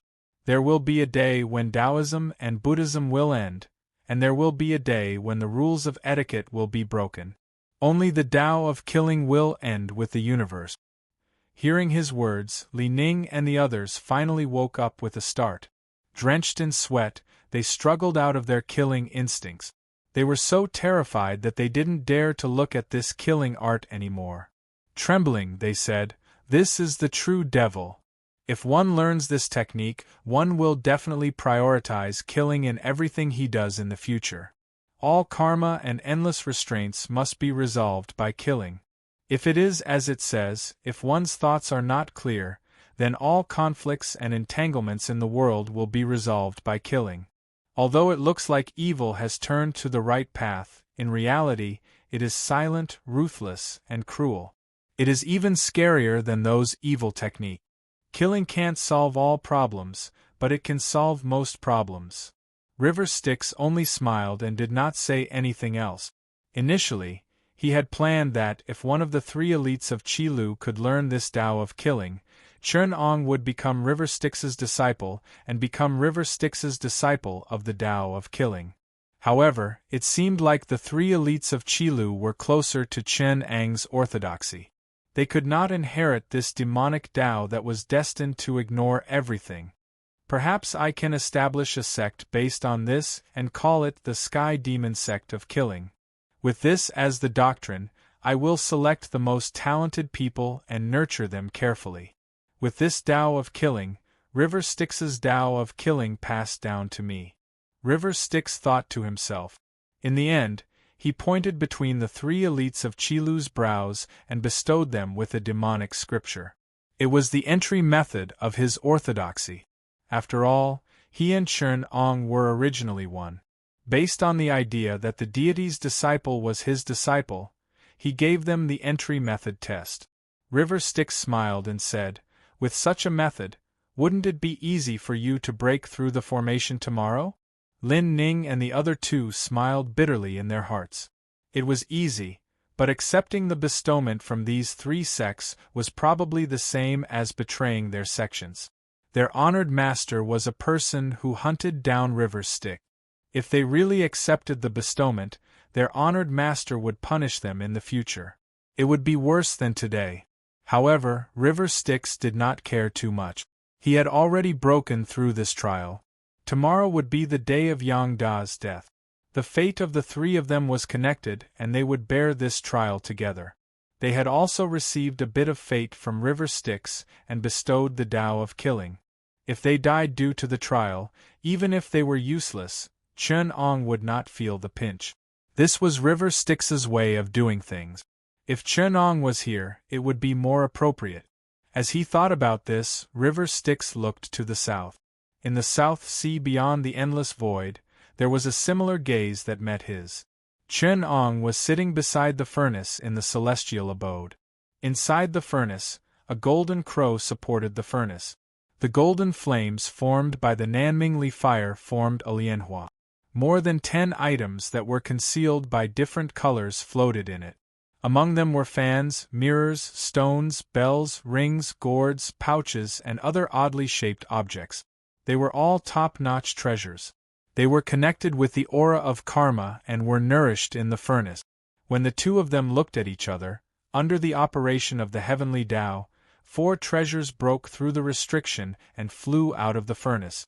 They turned into a stream of light and rushed out of the ocean, disappearing into the northern horizon. Chen Ong did not organize them. Instead, he calculated in his heart, the first furnace of treasures will come out in response to the trial. With the operation of the heavenly secrets, they will definitely fall into the hands of the fated person. They will be the vanguard to start the trial. They say fated chances, fated chances. Do you think my fated chances, Chen Ang's, are so easily taken? You took my fated chances today. Tomorrow I'll make you sell your life to me. Chapter 538. After what happened last time, Wu Sangue and his son feared Mingi to the core. They didn't dare to bother him at night. Mingi was sitting in midair on a cloud and practicing his qi. Suddenly, he sensed something. Along the river, a golden light streaked across the sky from the south. Mingi's cloud was like a lotus covering 100 miles. The golden light hit the cloud, somersaulted, and fell into the camp below. From River Styx's point of view, it should have entered the Wu father and son's tent when he sensed Wu Sangue's unusual breath. From afar, one could vaguely see that there was a golden halo within the crimson aura. This Wu Sangue is indeed lucky. Among the treasures in my cauldron, there were only 4 that were disturbed by the Liaodong disaster. He just happened to get the Ring of Stars. No wonder he was the one with the most qi in the Guan-Ning army. Even though this war has escalated into one of the preludes to the 4-9 calamities of the immortals, no one can underestimate him. River Styx calculated with his fingers. Unfortunately, even though I am not as decisive in killing as I am still a ruthless person. I'm afraid Wu Sangue will not end well. Apart from this accident, there was nothing else that could be said to have happened tonight. River Styx also left his cloud for the night. The celestial and demon drawing turned into a long banner and fluttered behind him. With this place as the center, the skyscraping demon could sense people's hearts within a radius of hundreds of thousands of miles. Even though most people had fallen into a dream, their thoughts in the dream were still sensed by the skyscraping demon. They turned into endless demon thoughts and gathered behind River Styx to form a 9-layered demon banner. Inside the layers of demon banner, countless demons and ghosts formed a circle, chanting demonic chanting, turning the space they were in into a demonic kingdom of hell. Inside the 9-layered demon banner, there were rows upon rows, and there were 9 layers of hell stacked in the shape of pagodas. After being tempered by the demon banner, these scattered thoughts gradually gave birth to a subtle demonic consciousness.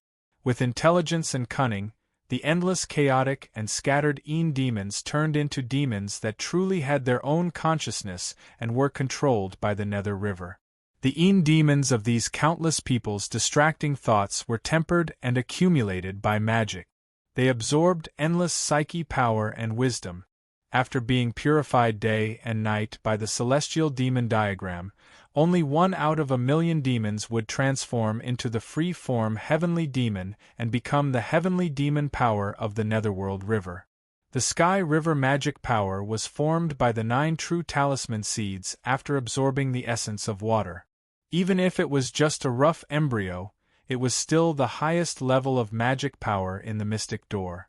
Later on, Chen Ong created a method of tempering it with 7 types of innate true water, which improved it to the next level. In the future, when he mastered 7 types of innate true water magic power, he could be called a top-notch inheritance in this world. It was not inferior to the Tai Ching Celestial Light, Shang Qing Celestial Light, Jade Clear Celestial Light, and other true teachings of the 3 clear ones. Now, River Styx used the Blood River magic power that was a variant of the Sky River magic power, which was formed from the Blood Sea magic power. He used the Blood River magic power to enter the path of diabolism and created the 9 heavens 10 earth shape and formless celestial demon drawing, the Sky Demon secret technique. Therefore, River Styx cultivated both the Blood Devil and the Sky Demon Tao. Putting aside the Blood Devil Tao, the Blood River magic power was born from the Sky River magic power and was originally the best path of diabolism magic power. However, the Sky magic power did not have a foundation, and it was only used by the Blood River magic power. It was fine in the short term, but in the long term, the Sky Demon's foundation would definitely be eroded by the Blood Devil, and it would fall behind the Blood Devil magic power. Therefore, River Styx had long wanted to create the foundation of the Sky magic power. It was a pity that even the true teachings of the mystic devil of the Sky Demon orthodoxy in this realm, the Red Body Sect, the Child Sand God, the Old Devil Red Lotus of the Sea of Constellations, and the others had only learned some of the skills of the mystic door's chi refinement to enter the path, and mixed it with the Blood Sea Azura's Blood Devil Tao's foundation of transcendence magic power to cultivate a slightly mixed Tao foundation. The true Mahasvara heavenly demon orthodoxy only learned to cultivate the skills of the fiend gods. He hoped to use the fiend gods to refine his own body and become a sky demon. He did not have a solid foundation at all, and the complete inheritance that was passed down through the generations.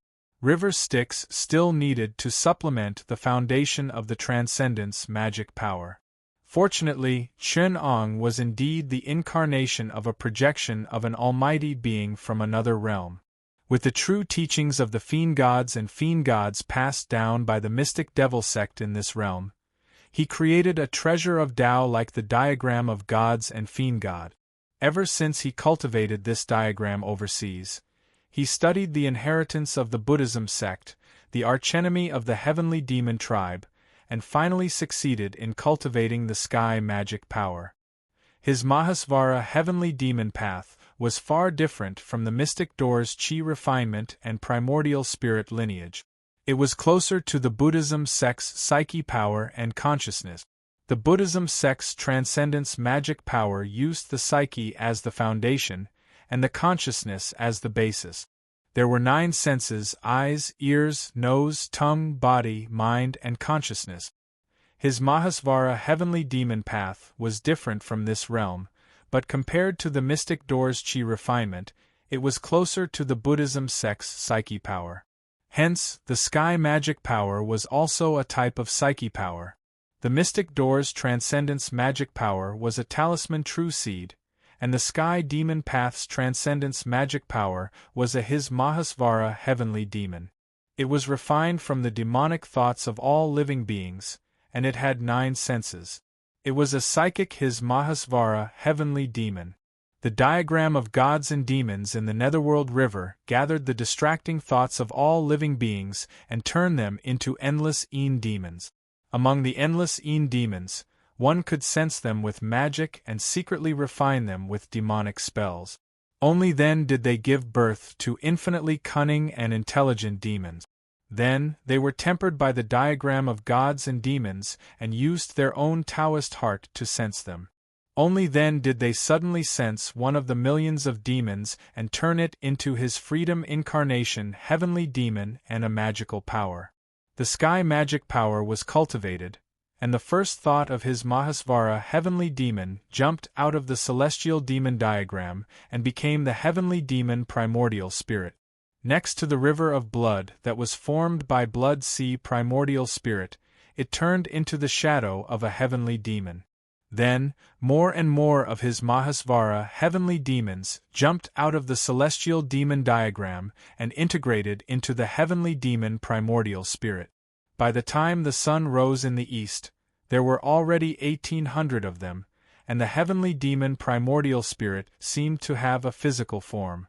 River Styx already knew that the heavenly devil primordial soul should be formed by 129,600 thoughts, which was exactly the number of 1 yuan. All these years, he had transformed into the great freedom heavenly demon and had endless magical powers. The heavenly demon primordial spirit that he transformed into could be called the great freedom heavenly sun and was on par with the Buddhas. This orthodoxy was no longer inferior to the orthodox teachings of the Buddhist faction. After he transformed into a rainbow and ascended to the western Pure Land of ultimate bliss, it was unknown whether the Buddhist faction had a higher level of inheritance. However, in the human realm of the land, the heavenly demon orthodoxy could be considered orthodox and was already a path that led to the heavens. River Styx, who had created this path, could now call himself the demon ancestor. This was because the heavenly demon primordial spirit and the great freedom heavenly sun were created by River Styx. Therefore, as long as he had 129,600 thoughts, he could achieve the highest realm of this technique, which was equivalent to the great freedom heavenly sun of Buddha. As for whether the heavenly demon orthodoxy would have higher changes, such as the legendary primordial heavenly demon, it would depend on River Styx's fate in the future. A wisp of purple gas disappeared between River Styx's brows, and the true fire of the sun slowly spread to the ground. The blood river behind River Styx's head and a Dharma body that was exactly the same as his supreme demon body turned into 2 primordial spirits, one red and one black, and entered River Styx's consciousness. In the next instant, this physical body immediately disintegrated and reformed into a supreme demon body. With another turn, it transformed into a demon lord with a dragon's head and a human's body, and its eyes contained the sun, moon, and stars. Then, it transformed into a demon god with a human's head and a snake's body. This happened 9 times in a row, and it became slower and slower. Finally, it transformed back into River Styx's original body. Chapter 539. River Styx retracted the cloud. The soldiers below were initially interested in the cloud that stretched for hundreds of miles like Lianhua. In the blink of an eye, the cloud descended to the ground and shrunk to the size of an acre. They were so frightened that they dispersed. River Styx shook his head secretly. This was the most elite Guaning army of the Ming dynasty. If they were so weak, it was obvious that their armaments had been neglected. He landed on the drill ground and went straight to the tent where the father and son of the Wu family were. Along the way, no one dared to stop him, and he saw Wu Sangue directly. Wu Sangue hadn't slept all night, and his spirit was strangely excited. Mingi naturally knew why, but he didn't want to expose Wu Sangue's scheme, so he just pretended not to know. He asked in a nice voice, "Young general, where are my 3 good-for-nothing martial nephews?" Mingi even had the heart to crack a joke. He laughed and said, "Could it be that you let them go? I have already made the announcement. If they are not here, won't I lose face? Perhaps I will take you as my martial nephew and lead my men to take their names and charge into the formation."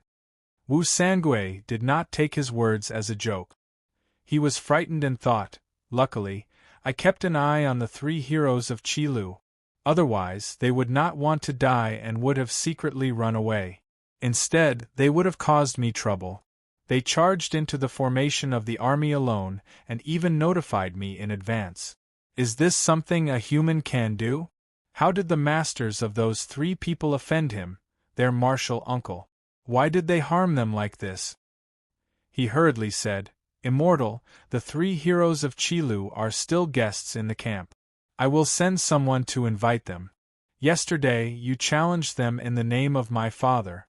Even if it was embarrassing for my father. It has nothing to do with you."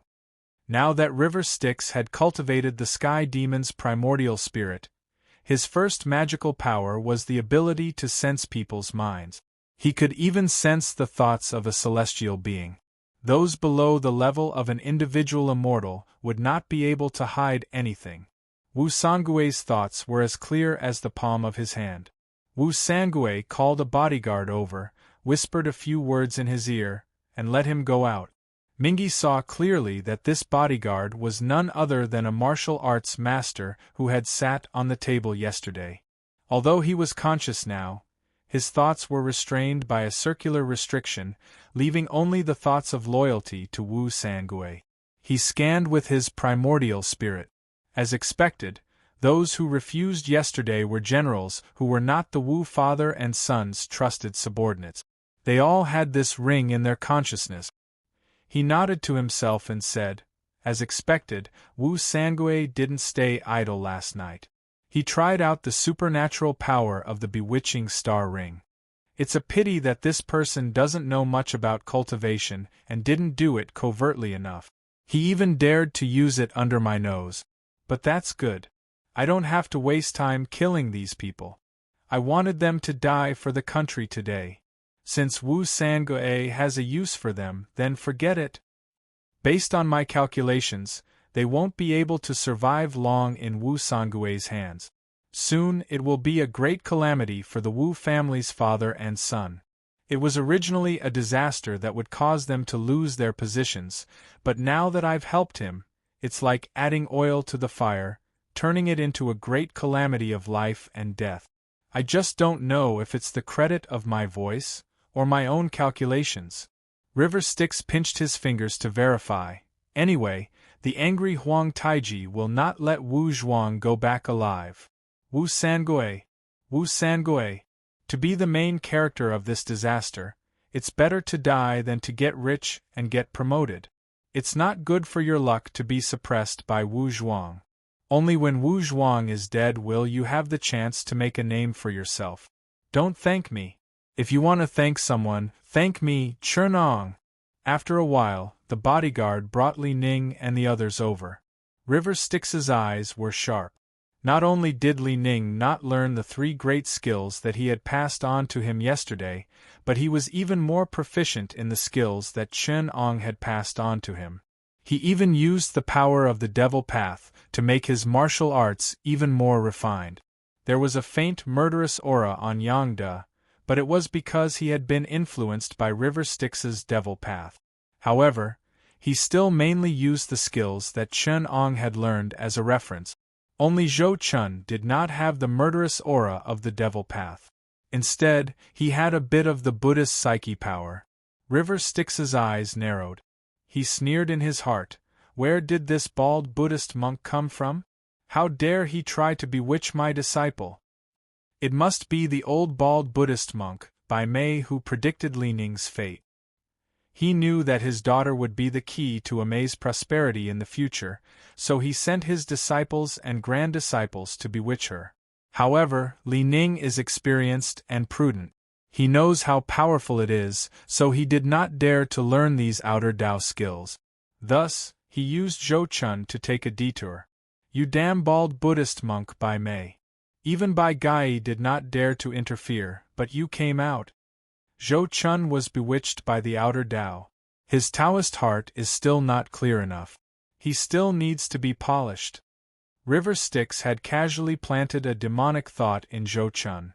Not only would this demonic thought appear when he was cultivating qi to polish his Taoist heart, it would also clash with the Buddhist psyche power. Anyone who saw Zhou Chun would feel hatred for him for no reason. This was the ability of the heavenly devil of resentment. This halo of resentment was usually useless. However, when he fought with others, he would bear the brunt of most of the attacks that were aimed at his 2 sworn brothers. In this test, Zhou Chun was destined to go through more hardships than the others. This was River Styx's painstaking effort to make up for his impure Taoist heart. It definitely had nothing to do with River Styx's hatred for bald Buddhist monks. River Styx smiled and said, "Martial nephews, let's depart now. Uncle wishes you a safe return. This time, you must bring back Huang Taiji's head. If you can't, then bring back General Feng Dasho's reply." He paused for a moment and took out 3 items from his transcendent artifact pouch. "Uncle has nothing else to give, but I can still give you 3 weapons. Martial nephews, feel free to take them and go on a killing spree. Make sure that the Jian Nu won't be able to return from the north." Li Ning and the rest looked at the 3 weapons that were carved with countless strange runes in their hands. They did not look like decent things, so they could only nod and agree. The 3 of them climbed onto the 3 horses that Wu Sangue had prepared and galloped towards the Great Ling River Castle. Huang Taiji personally donned his battle armor and sat in the Jian Nu's camp. He faced the surrounding Bailey and Banner Master and shouted loudly in the barbarian language, "Today is the day that Ming General Wu Xiang announced that he would break through my Great Jin's elite army and enter the Great Ling River Castle. Bailey, the Southerners have insulted my father Nurhasai. If I don't take down this person's head, how can I vent the hatred in my heart?" The Bailey immediately bowed down. The group of new Jin generals also said, "We will definitely avenge our master and make sure that they won't be able to return." Huang Taiji glanced at his brothers who were kneeling below and sneered, "Bailey, don't forget that my father is also your father. After being insulted like this, if I don't bring his head back, I will be unfilial and all of you will be guilty of the most heinous crimes." After knocking down these Bailey who wanted to use this to damage his authority, Huang Taiji then pacified them. That Ming general must have something to rely on if he dares to say such words. I think his voice seemed to be caused by a spell.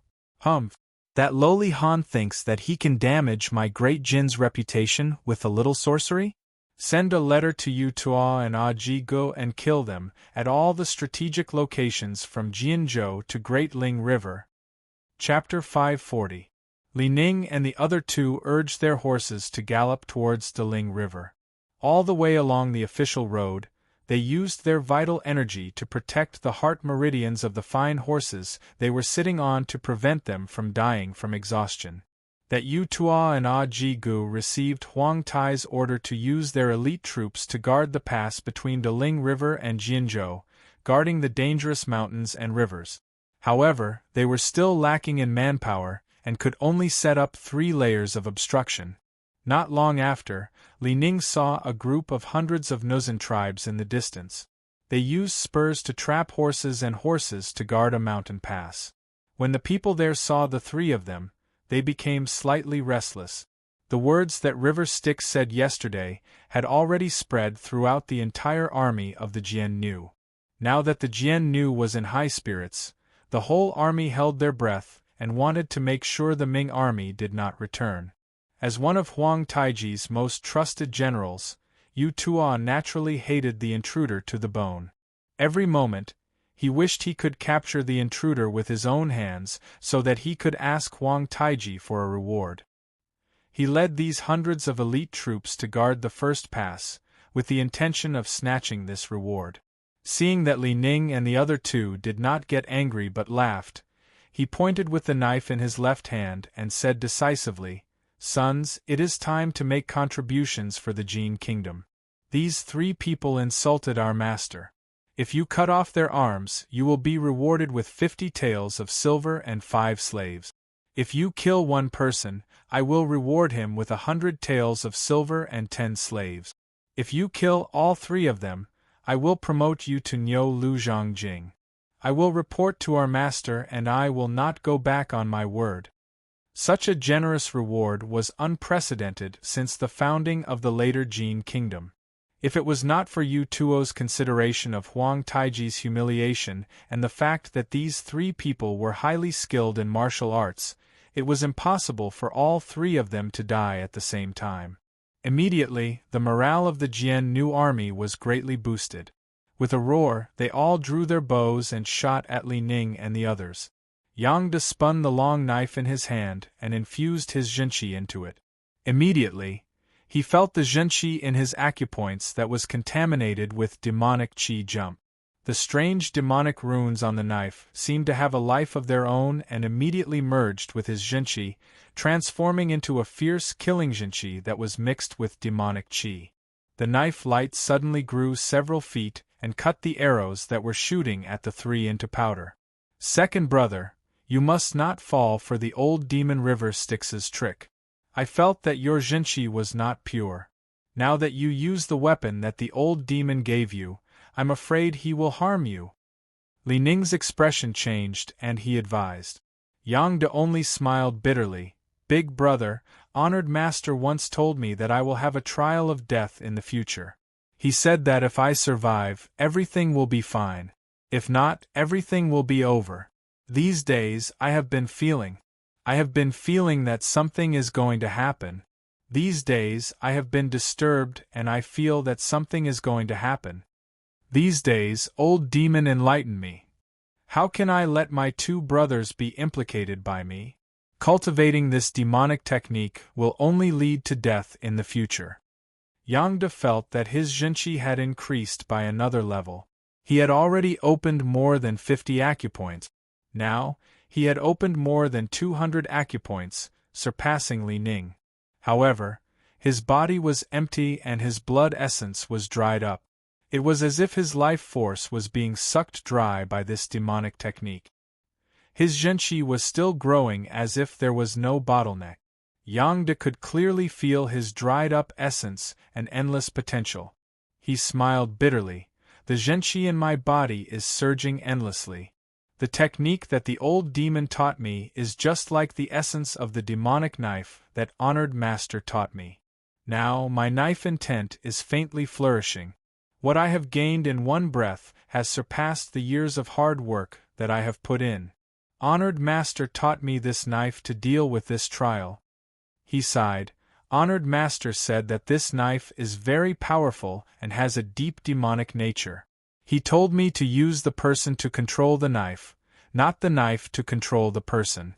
When I was practicing the knife all these years, I felt that even though the knife technique was exquisite, it did not have any demonic nature. As time passed, I became careless and forgot about honored master's instructions. Now that I have obtained this demonic technique, I realize that this knife is indeed the most demonic nature. Senior brother, junior brother, if I am controlled by the knife, please get rid of me so that I don't harm the world. Li Ning's expression suddenly changed. Second brother, don't. The three of us are united. What difficulty can we not overcome? Have you thought about how disappointed honored master would be when he finds out that you have made such a sacrifice? Have you thought about the friendship between us brothers? Yang De only sighed. This is my fate. Big brother, don't worry about me. I will open the way for the two brothers. You two quickly go see Zhu Das Ho and complete the arrangements that the old demon river Styx set up. Now that I have cultivated his demonic technique, I know that this person is no longer someone from the mortal world. But with his status, his words carry enormous weight. As long as you two complete his task, he will definitely not make things difficult for you two, seeing that I have already fallen into his trap. As he said this, he struck out a ray of bloodlight. The two horses that Li Ning and Zhou Chun were sitting on suddenly grew scales and tiger teeth, looking like flood dragons. It was obvious that they had been reborn and were no longer of the mortal bloodline. After striking out this ray of bloodlight, Yang De seemed to have given up on resisting. A series of thunderous explosions were heard and all the acupoints in his body were suddenly connected. While speaking, Li Ning and Zhou Chun saw the 8 elements genuine qi appear in front of Yang De. Red, orange, yellow, white, cyan, blue, purple, and black. They twisted and intertwined with each other. Sometimes the red light shone brightly and the black qi weakened. Sometimes the Huan qi became stronger and the white qi weakened. They knew that Yang Da's circulatory flow 6 void technique was activated. The last trace of blood-red genuine qi burst out from the 8 qi and engulfed the 8 elements 6 qi. Yang De was proficient in the 6 circulations of the void and the golden chamber's essentials. He had already gradually merged with the meridians that Chen Ong created this martial art. His entire body's 6 internal energies of wind, fire, heat, humidity, dryness, and cold had already been formed. Then he sensed the 6 external energies of the world, yin, yang, wind, rain, darkness, and light, the 6 internal energies of the world, using the 6 internal energies to control the 6 external energies, achieving the first transformation of the Golden Chamber's essentials. Combining the 8 transformations of the 6 voids of circulation, one could cultivate a state that was unprecedented and would never be replicated in the future. Even Chen Ong had created the 6 voids of circulation a little later, so he had only created a theoretical state. Or it could be said, if a man rides on the righteousness of the heavens and the earth, and controls the debate of the 6 qis, he can travel without end. Then he can wait for it. The 6 voids of circulation originated from Chen Ang's Dark North Divine Technique, while the debate of the 6 qis originated from the Golden Chamber's essentials. In terms of Chinese medicine, the 6 qis of the 6 inner qi were cultivated, and this stage was known as free and unfettered wandering. Unfortunately, the 6 internal energies evolved into the qi of blood, and the 6 external energies swallowed the qi of evil. With the demonic skill passed down by ancestor River Styx as the pivot, it gradually engulfed the 2 divine martial arts that Yang De cultivated. The essence of the fledgling, free and unfettered wandering that he cultivated was also completely absorbed. Now the blood lotus was restless, as if it was nurturing something and was about to sprout.